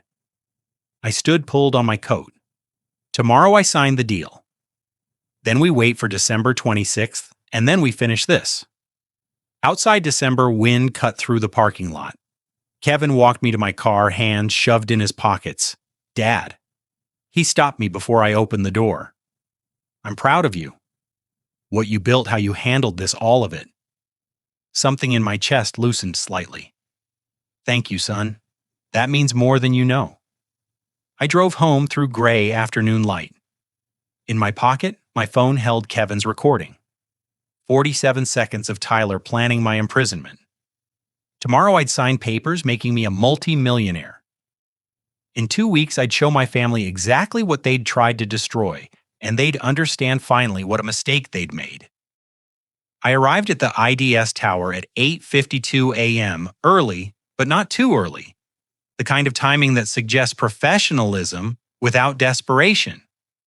My leather portfolio held printed documentation, technical specs, market analysis, the Bloomington case study. My hands trembled as I pressed the elevator button for the 34th floor. Parkinson's, yes, but also the weight of what I was about to do. The Bridgepoint reception area was all glass and steel. Modern art on the walls, a view of Minneapolis stretching to the horizon. Robert Whitaker met me personally. Handshake firm, smile genuine. Dan, good to see you. Everyone's ready. The conference room held 4 people: Robert Whitaker, Sarah Mitchell, David Torres, and a woman introduced as Jennifer Rhodes, Bridgepoint's legal counsel. The term sheet sat in the center of the table, bound and professional. Whitaker gestured to a chair. Shall we walk through it? For the next 45 minutes, they laid out the terms with the clarity of people who'd done this hundreds of times. Initial investment $12.5 million seed round. I kept my face neutral, but that number still hit like a physical force. $12.5 million for something I'd built in my basement, while my family planned to institutionalize me. Equity Bridgepoint takes 40%. Dan retains 60% founder equity. Sarah explained standard for seed stage with a working prototype and proven concept. You maintain majority control. Post-money valuation $31.25 million. David added conservative given market size. Room to grow. Milestone funding, additional $15 million Series A. If you hit 500 municipalities by end of year 2, potential total $27.5 million invested company valued at $75 million plus. Don A. If we hit targets, role Chief Technology Officer, $250,000 Sutler's annual salary. You lead technical vision, Whitaker said. We handle operations, sales, legal, HR. You focus on what you do best, engineering and domain expertise. Timeline 18-24 months full platform development. Jennifer walked me through the legal framework, IP protection. My algorithms were secured under my name, licensed exclusively to Aquasync, non-compete terms, standard reasonable vesting schedule. My equity vested over 4 years with 1-year cliff. I read every page, asked questions about clauses I didn't fully understand. This was my life. They were restructuring my future. They were buying into one concern I said, setting down the papers. I have Parkinson's disease. I can code. I can consult. I can teach your engineers everything I know, but I can't guarantee my motor function won't decline. Whitaker didn't hesitate. Dan, we're not investing in your motor functions. We're investing in 35 years of knowledge that exists nowhere else. You built this prototype with trembling hands. Imagine what you'll do with a team of engineers executing your vision. Something in my chest loosened. For 6 months, I'd been treated like my diagnosis made me obsolete. Here was someone saying my expertise was the asset, not my physical capability. The platform proves concept, Whitaker continued. But scaling requires infrastructure. We provide cloud architecture, security, customer support, sales team. Your job is to make sure the engineering stays true to the vision that we build, what municipalities actually need, not what Silicon Valley thinks they need. Sarah leaned forward. You're the bridge between technology and real-world application. That's rare. That's valuable. When can you start? David asked. January. I have some personal matters to handle first. They accepted that without question. One more thing, I said. The announcement. I'd like it released December 26th, Boxing Day. Whitaker raised an eyebrow. Specific date, any particular reason, family timing? I kept my voice neutral. Easier for me if the news goes public then. Works for us. Holiday news cycle is slow. Might actually get better coverage. Jennifer slid documents across the table. Investment agreement, employment contract, IP assignment, founder stock purchase agreement. I signed each one my signature, shakier than I'd like, but legally valid. Jennifer notarized them, added her seal. Whitaker stood, extended his hand. Welcome to Bridgepoint, Dan. This is going to change infrastructure monitoring. They opened Champagne Veuve Clicquot expensive. I declined due to medication interactions. They toasted without me, but the gesture meant something. When I left at 11:30, I carried copies of every signed document in my portfolio. In my car, engine off, sitting in the parking garage's fluorescent silence. I let myself feel it, not joy exactly. Validation, yes. Grief for what my family had become. Relief that I'd survived this. And underneath it all, cold satisfaction that Tyler's plan had just imploded, even though he didn't know it yet. I called Ellen Rodriguez from the car. Deal signed. $12.5 million initial potential on $27.5 million total. Public announcement, December 26th. Congratulations. Her voice was warm but professional. I'll have asset protection executed by tomorrow. Trust structure equity shields everything secured. They won't touch a cent. Thank you, Ellen. Dan, you did this. I'm just making sure they can't undo it. My next stop was Dr. Sterling's office. I'd scheduled this follow-up 2 weeks ago, separate from the November competency evaluation. She reviewed my file, ran through standard questions, motor symptoms, stable on current medication, cognitive function. She pulled out assessment results, excellent across all metrics, memory, reasoning, executive function. You're performing well above average for your age. Parkinson's or not, she smiled. You're cleared for full-time work, high-stress environment, complex problem solving. Whatever you're planning, your brain can handle it. One more question, doctor. I leaned forward. Can I get this in writing dated today with your formal assessment that I'm cognitively sound and capable of managing my own affairs? She studied me for a moment. Doctors see a lot. She probably understood more than I'd said. Already prepared. She handed me a sealed envelope. Daniel Foster Comprehensive Competency Evaluation, December 15th. Signed, sealed, valid for legal proceedings. I held that envelope like a weapon, because that's what it was in my portfolio now. Investment contract worth $12.5 million. Medical evaluation proving full mental competency. both dated December 15th, 2024. Tyler had an Excel spreadsheet of lies and an attorney who'd never actually examined me. I had sworn documentation from a neurologist and a multi-million-dollar business deal. Let's see which evidence a court would believe. I drove home through midday traffic, hands steady on the wheel. Catherine was at lunch with her book club. I checked her calendar this morning. The house was empty. In my basement, I opened my laptop and emailed Kevin Deal. Done 12.5 mounts signed. Desk 26 announcement, weapons ready. His response came in 30 seconds. Holy Dad. Proud of you. I saved both medical evaluations November and December to an encrypted folder. Added the investment contract summary. Created a timeline document. Tyler's conspiracy dates on the left, my achievements on the right. June-October. Tyler fabricates 47 incident log entries. July-December. Dan builds AquaSync, achieves 89% accuracy, validates with Bloomington. October 18th. Tyler consults guardianship attorney. December 15th. Dan signs $12.5 million investment deal. January. Plan Tyler files guardianship petition. December 26th. Dan's success announced publicly. The irony was almost perfect. 11 days until Boxing Day. 11 days until my family discovered what they'd tried to destroy.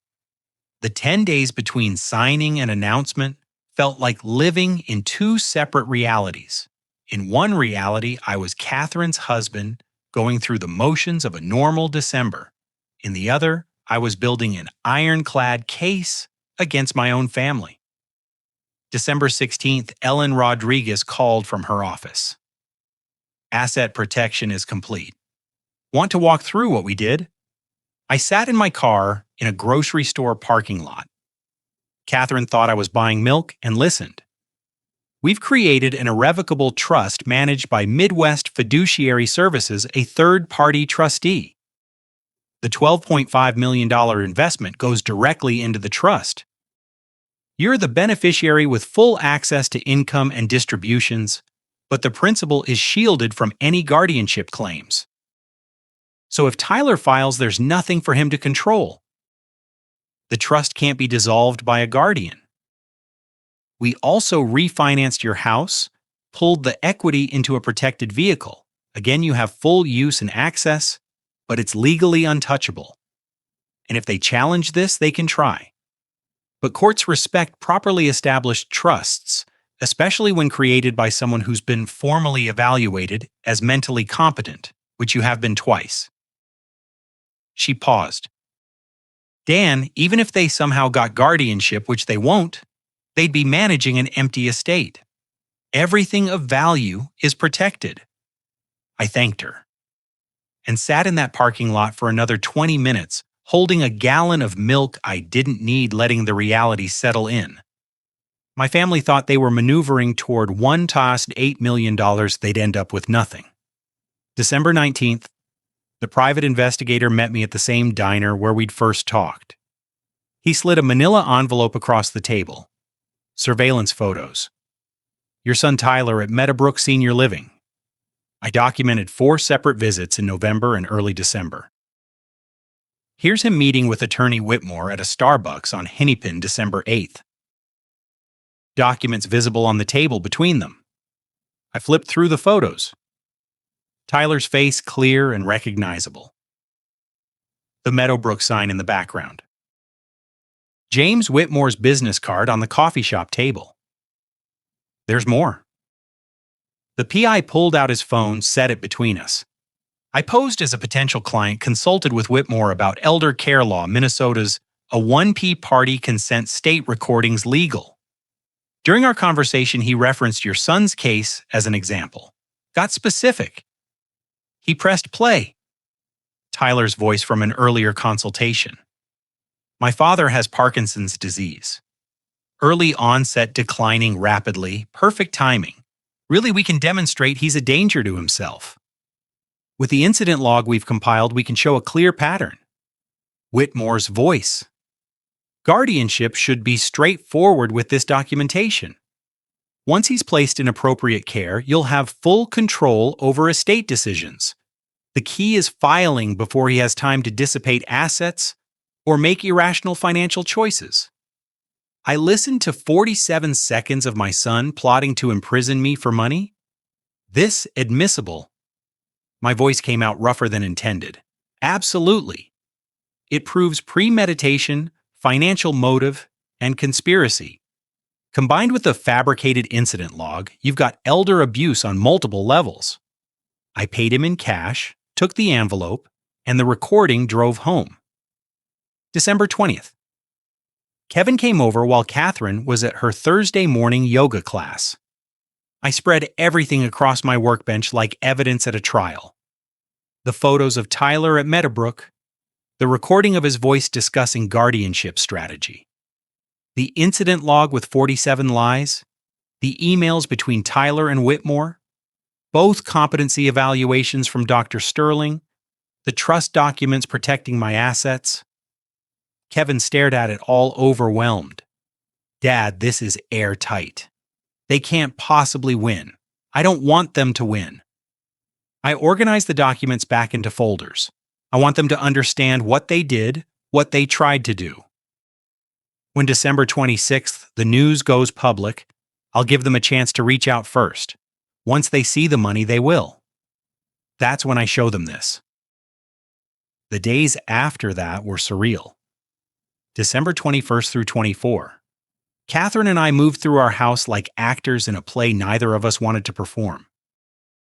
She decorated half-heartedly string lights around the living room window, a small tree in the corner. Nothing like the full production she usually mounted. But then the real Christmas had already happened at Gull Lake without me. Christmas Eve, we ate dinner in front of the television. Some romantic comedy Catherine had recorded. We sat on opposite ends of the couch plates, balanced on our laps. Strange, isn't it? Catherine said during a commercial, just the two of us. Yes, maybe next year will be different. I looked at her. She had no idea how different. Maybe. Christmas morning felt like a formality. We exchanged gifts at the kitchen table over coffee. Catherine gave me a new tool set for the workshop, expensive German-made. I noticed your old wrenches were getting worn. I gave her a cookbook. She'd mentioned wanting French cuisine glossy photos. Thank you, she said, paging through it without real interest. You're welcome. We both knew something was broken between us. Neither of us named it. That night after Catherine went to bed at 10 I went to my basement and watched the clock. 11 p.m., midnight, approaching. My laptop opened to the Bridgepoint Media Relations page. The press release was scheduled to go live at 12:01 a.m. December 26th, and Boxing Day the day after Christmas, when traditionally, the wealthy gave boxes of gifts to servants and the poor. The irony wasn't lost on me. Headline: Bridgepoint Investments announces 12-pointer ThermaSeed funding for AquaSync AI revolutionary water infrastructure platform. My phone sat silent on the workbench. In 13 minutes, it would explode. 11:47. 11:52. My hands were steady. The Parkinson's tremor that usually worsened with stress had gone quiet tonight. Adrenaline, maybe, or clarity. 11:58. I thought about Tyler probably asleep in his Adena house, dreaming whatever dreams conspirators dream Nicole in St. Paul with her family. Catherine upstairs in our bed. All of them planning my eraser, none of them knowing I'd already won. Midnight. I refreshed the browser. 12:01 a.m. The press release loaded. Professional formatting. Bridgepoint logo at the top. Quotes from Robert Whitaker about transformative technology and visionary leadership. My name in bold, the dollar amount in bold, $12. $5 million seed funding with potential $27.5 million total investment pending milestone achievement. I read it twice, making sure it was real. Then I whispered to my empty basement, Merry Boxing Day. Upstairs, Catherine slept unaware that our marriage had just ended. In Adena, Tyler's phone would buzz with Google alerts in a few hours. And in 11 days, when they came to me with their suddenly loving concern and their transparent greed, I would show them exactly what they'd tried to destroy. The clock ticked over to 12:02. I closed my laptop and went upstairs to bed. Tomorrow, the calls would start.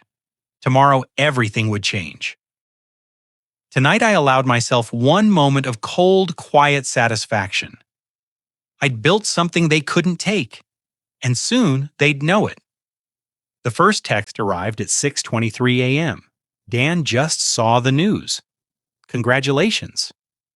I stared at my phone in the pre-dawn darkness of the basement. Former colleague from Minneapolis Water, then another and another. By 6:47, my phone was vibrating constantly. The local news websites had picked it up overnight. Minneapolis engineer builds AI platform secures major investment. The headline felt surreal. Bridgejoint had released the announcement at 12:01 a.m., exactly as planned. Boxing Day. While most people were sleeping off Christmas dinner, my life had gone public. LinkedIn was chaos. Over 400 notifications, connection requests, congratulations investment firms asking for meetings. My profile, which I'd barely touched in years, suddenly mattered. I heard footsteps upstairs. Catherine awake earlier than usual. The call came at 7:15. Dad. Tyler's voice was tight. What the hell's going on? I kept my tone neutral. Good morning to you too. I just got 50 texts about some AI company. Your name $12 million. What is this AquaSync, the project I've been working on? Silence.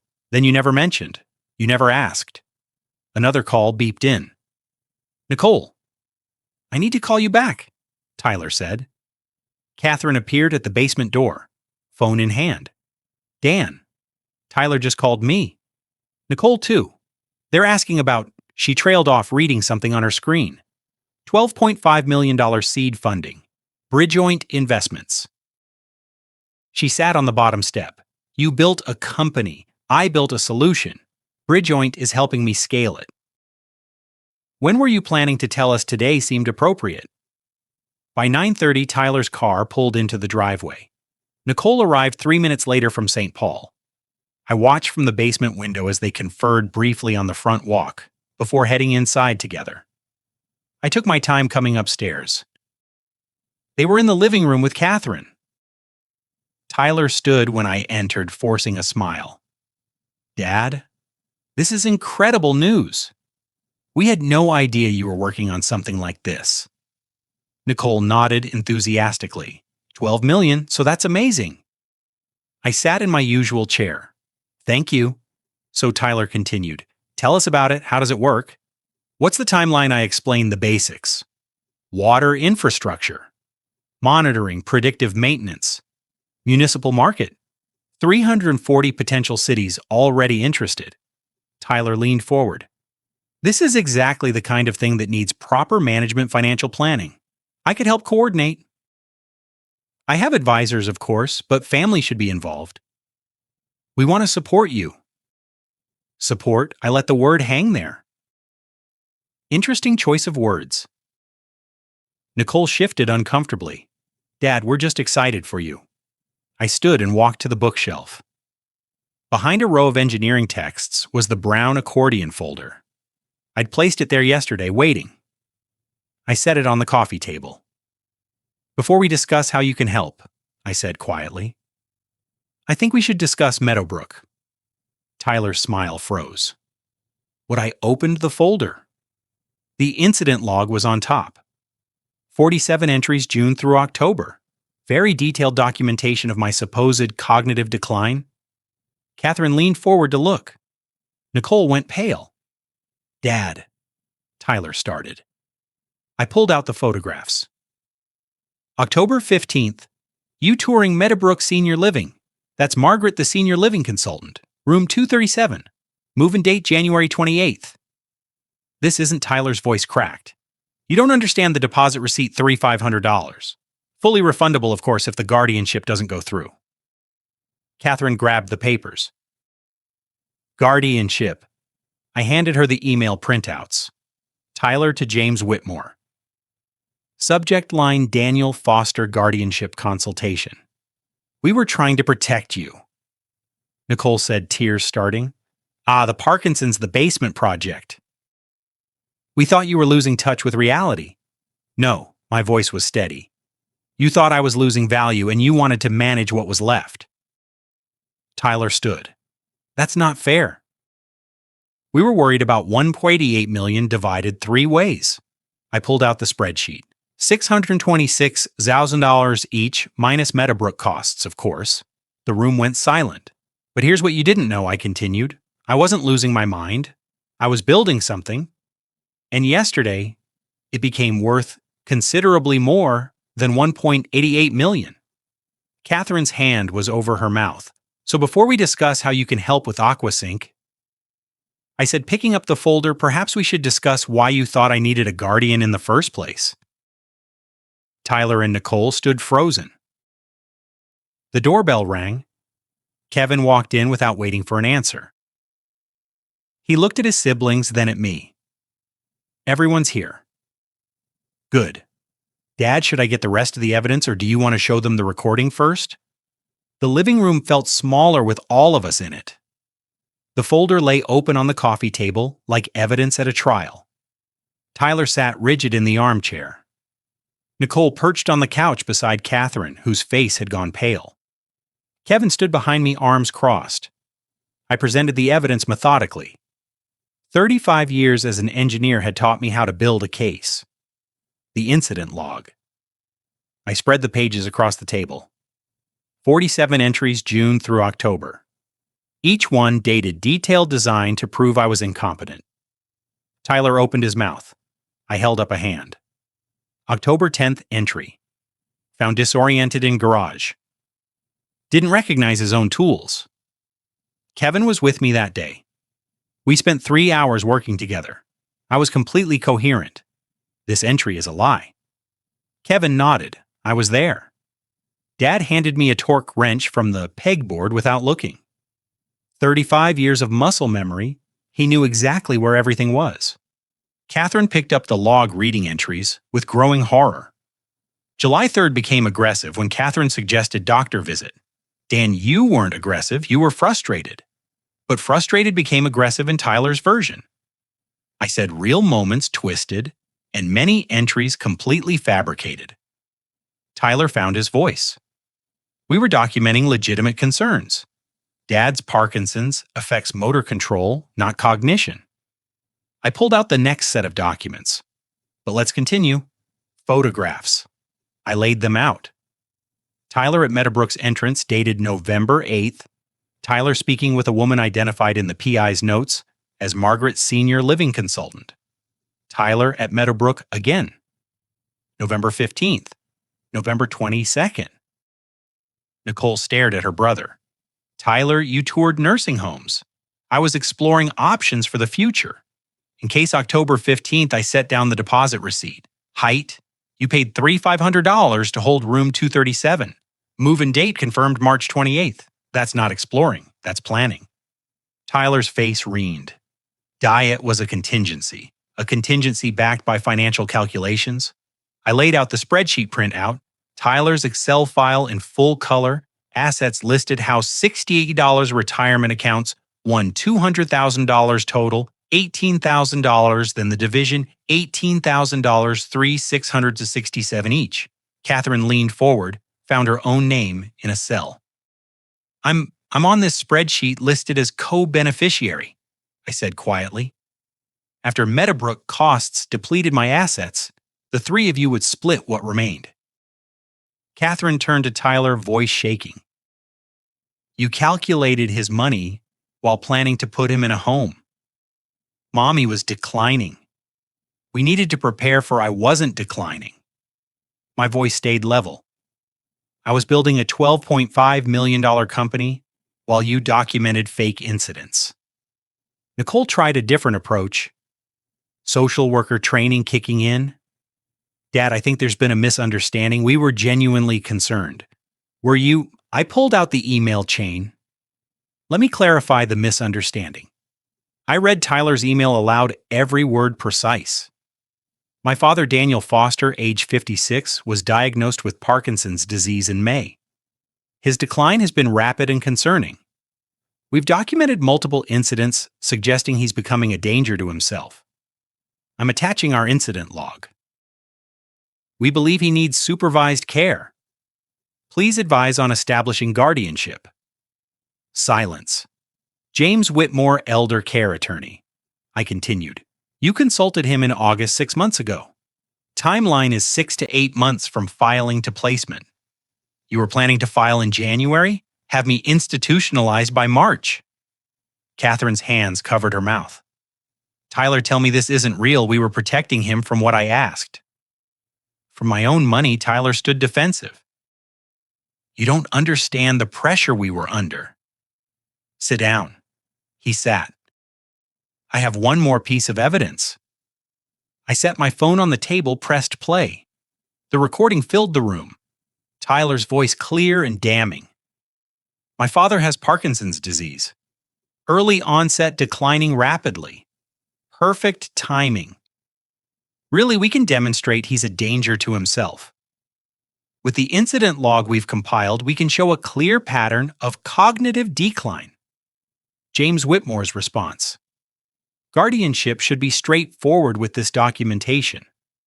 Once he's placed in appropriate care, you'll have full control over estate decisions. The key is filing before he has time to dissipate assets. Tyler's voice again. Exactly. We're thinking mid-January filing gets him in Meadowbrook by March, maybe sooner. 47 seconds, then silence. Catherine was crying now, quiet tears streaming down her face. Tyler, my God. Tyler pointed at the phone, desperate. That's illegal. You can't record someone without Minnesota is a one-party consent state. I said private investigator posed as a potential client consulting Whitmore. Whitmore referenced your case as an example completely legal and completely admissible. Nicole was crying too now, quiet, controlled, but her shoulders shook. Tyler stood again. I'm not listening to this. Sit down. Something in my voice, 35 years of authority, of making engineers half my age listen during crisis situations, made him drop back into the chair. We're not done, I said quietly. I pulled out the final documents. 2 sealed envelopes, both with Dr. Sarah Sterling's medical practice letterhead. Comprehensive competency evaluations, November 15th and December 15th. Cognitive testing, memory assessment, executive function analysis, reasoning, problem solving. I opened the first envelope, pulled out the summary page. TIM results. Daniel Foster demonstrates full mental competency, cognitive function intact, and well above average for age demographic. No evidence of confusion, disorientation, or diminished capacity. Opened the second envelope. Second evaluation, December 15th. Same results. Patient is cognitively sharp and fully capable of managing complex affairs. I set both documents on top of Tyler's fabricated incident log, signed, sealed, notarized from a neurologist who's actually examined me. Your guardianship case had no merit. It was never about protecting me. It was about controlling my assets.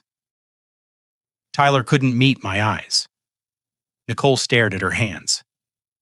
Catherine read the medical evaluations through tears, her world visibly crumbling. The spreadsheet proves financial motive, I continued, voice steady. The incident log proves fabrication. The recordings prove conspiracy. The Meadowbrook deposit proves intent. And the competency evaluations prove I was never impaired. This is textbook elder abuse. We didn't mean. Nicole started. Yes, you did. I stood. I'm going to make coffee. When I come back, we're going to discuss what happens next. Tyler, don't think about leaving. We're not finished. I walked to the kitchen, legs steady despite everything. Behind me, whispered argument erupted, Tyler and Nicole hissing at each other. Catherine's sobs. In the kitchen alone, my hands finally trembled. Not Parkinson's adrenaline crash. I gripped the counter, let myself have 10 seconds of pure feeling. Rage, grief, betrayal. Then I breathed, pushed it down, focused. This wasn't over yet.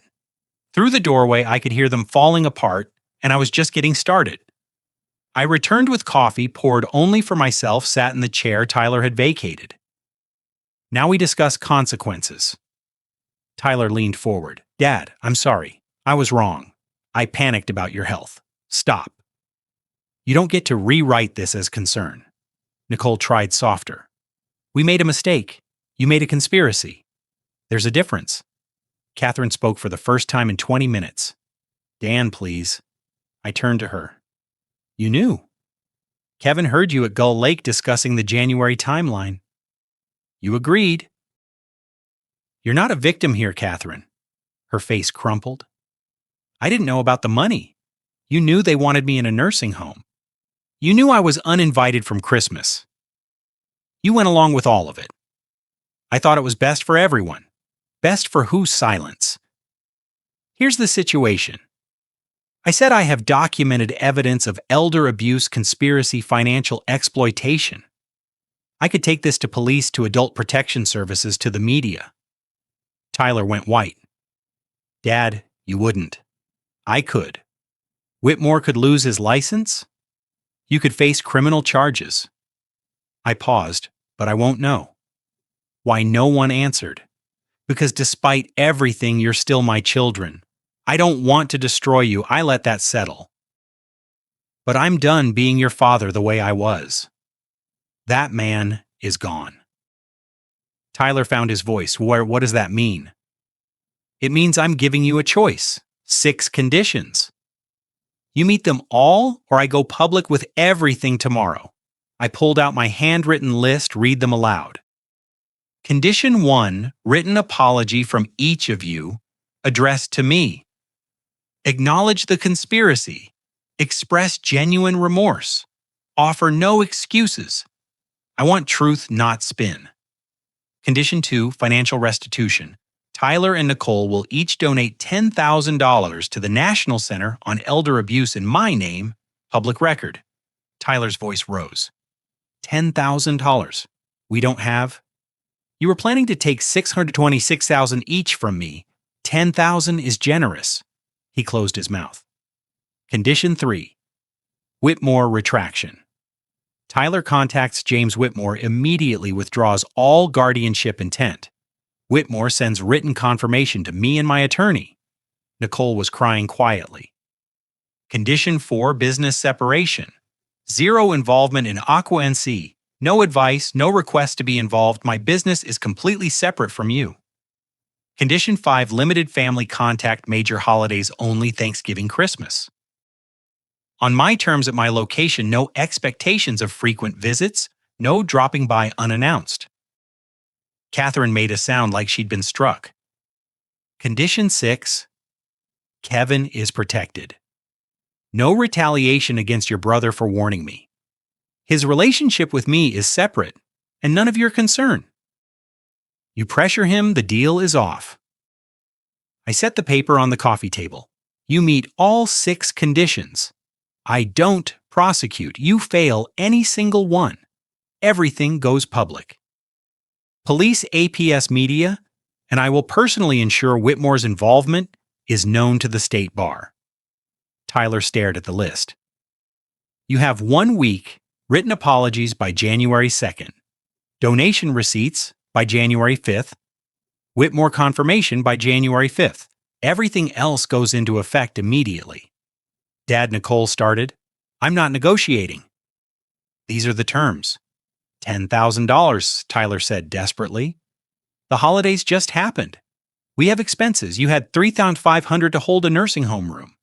You'll find $10,000. Sell something. Take a loan. Figure it out. Nicole's voice was small. Limited contact. You're our father. I'm a man you tried to institutionalize for money. I'm being merciful, allowing any contact at all. Catherine turned to me. Mascara streaked. Dan, what about our marriage? The question hung in the air. 32 years together reduced to this moment. I don't know, Catherine. Honest answer. We'll need to discuss that separately.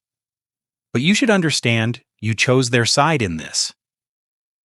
You may not have known every detail, but you were complicit. That changes things. Shh. I'll make it right, she whispered. Maybe, but not today. I turned back to Tyler and Nicole. Today I need an answer. Do you accept the conditions? Tyler and Nicole looked at each other. A whole conversation in that glance. Tyler's voice came out hollow. We accept. Nicole nodded, fresh tears spilling. We accept. Good. I stood that you have until January 5th for the financial items. Apology letters by January Sukum. Ellen Rodriguez will receive the Whitmore confirmation. I walked to the door, opened it. Cold December air rushed in now. Leave. Catherine stays. We need to talk privately, but you two out of my house.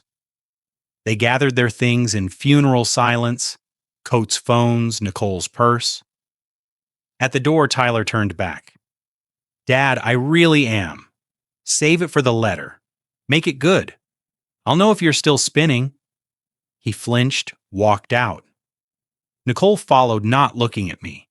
I watched them get in their separate cars. Tyler's Lexus, Nicole's Subaru. Watched them sit for a moment before starting engines, probably calling their spouses trying to explain. Then they were gone. I closed the door, stood in the sudden silence.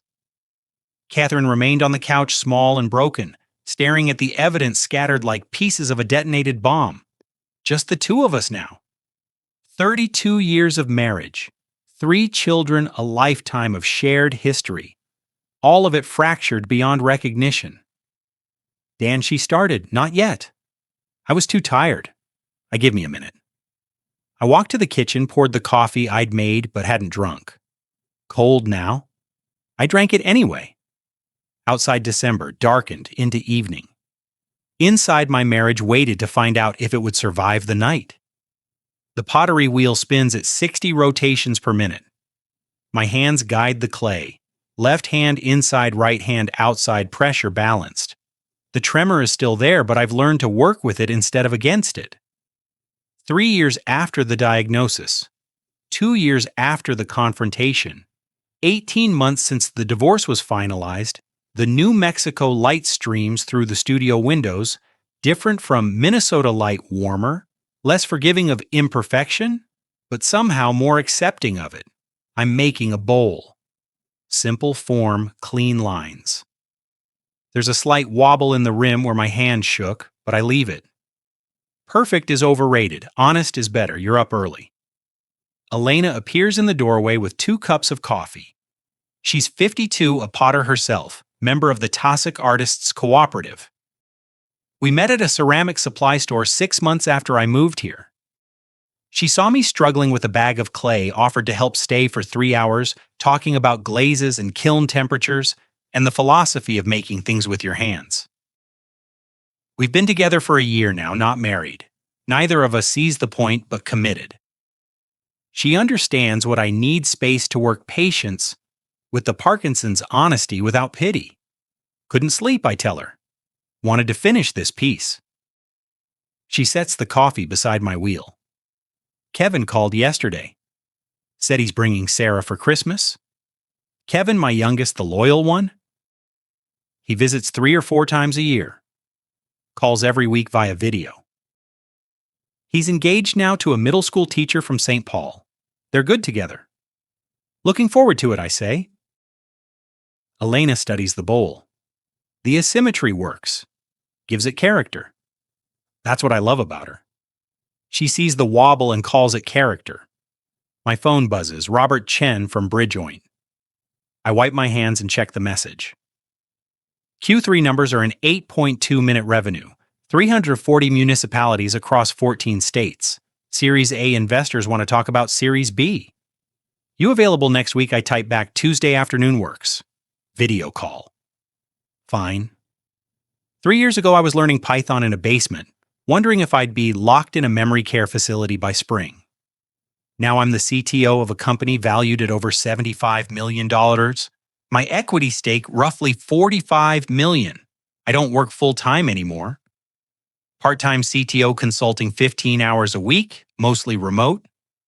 The rest of my time goes to teaching, I'm an adjunct instructor at the community college teaching Introduction to Water Systems Engineering twice a week. My students are mostly career changers and retirees. People who decided it's not too late to learn something new. People like I was. The Parkinson's is stable. Dr. Martinez, my neurologist here in Santa Fe, adjusted my medications last year. The tremor comes and goes worse when I'm tired or stressed, but my mind is sharp. Sharper than it was in Minneapolis, honestly. Turns out stress and betrayal cloud judgment more than any disease. I finished the bowl and set it on the drying rack. 13 pieces this month. Elena and I are doing a joint show at the gallery in January. Functional beauty ceramics by two hands. The irony isn't lost on me. My trembling hands creating things people will use daily. My phone buzzes again. This time it's a reminder. Catherine holiday card. She sends one every year. Thanksgiving, Christmas. Brief updates. The house in Adena sold last spring. She moved to a condo in downtown Minneapolis closer to Nicole. She said, "We're civil now, polite." The divorce was clean. 50-50 split of assets, no contest. She got half of what remained after I'd protected everything in the trust. Probably more than she deserved. But I wasn't interested in fighting. Tyler and Nicole sent cards too. Every 6 months like clockwork. Updates on the kids, their jobs, safe topics. They fulfilled all 6 conditions of my ultimatum. The apology letters came in January, 3 pages each handwritten. Clears throat.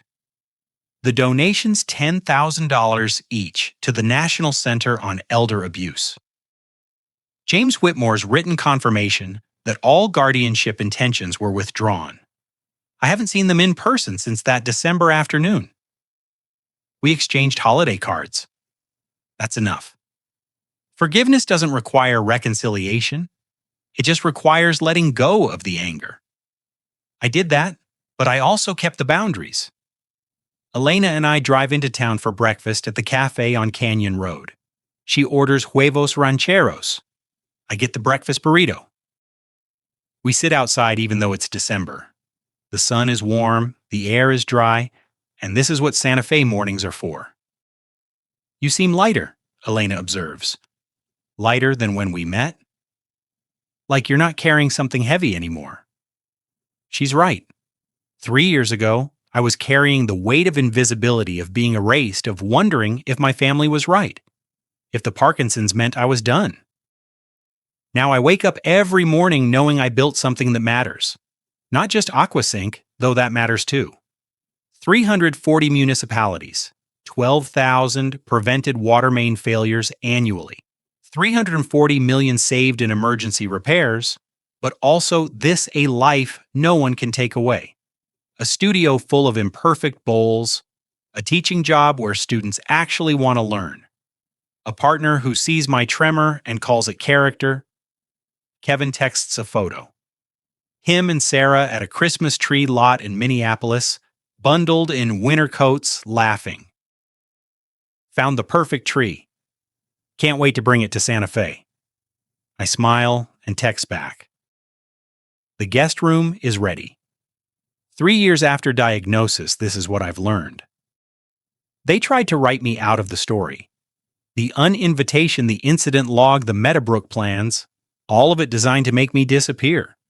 But I wrote a different ending. I'm not the man I was invisible, accommodating, waiting for approval. I'm the man I built myself to be. And that's enough.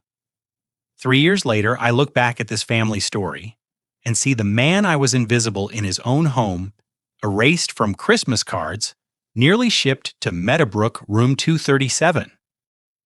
If you're facing family betrayal like I did, don't make my mistakes. Don't wait until you're uninvited to prove your worth. Don't let anyone convince you that a diagnosis equals obsolescence. Here's what I learned. First, when family betrayal cuts deepest, God sees what they refuse to see. When Tyler fabricated those 47 entries, when Catherine chose their side, I remembered the Lord is close to the brokenhearted. Psalm 34:18, that basement workshop, became my sanctuary where God transformed trembling hands into tools they couldn't take away. Second, forgiveness doesn't require reconciliation. I forgave Tyler and Nicole because the Lord forgave you. Colossians 3:13, but with boundaries. $10,000 donated. Limited contact, protected dignity, forgiveness freed me, boundaries protected me. Third, this family story taught me that when people treat you as obsolete, trust in the Lord with all your heart. Proverbs 3:5. He's preparing your greatest chapter. Aquasync now serves 340 municipalities. Prevents 12,000 water main failures annually. Saves communities $340 million. I wake in Santa Fe with Elena not locked in Meadowbrook room 237. Don't be silent like I was. Protect yourself. Build something they can't take. Trust God's timing, not their timeline. If this family story resonates, share your experience below. Subscribe for more lessons on resilience and second chances. Hit like if you believe it's never too late to rebuild.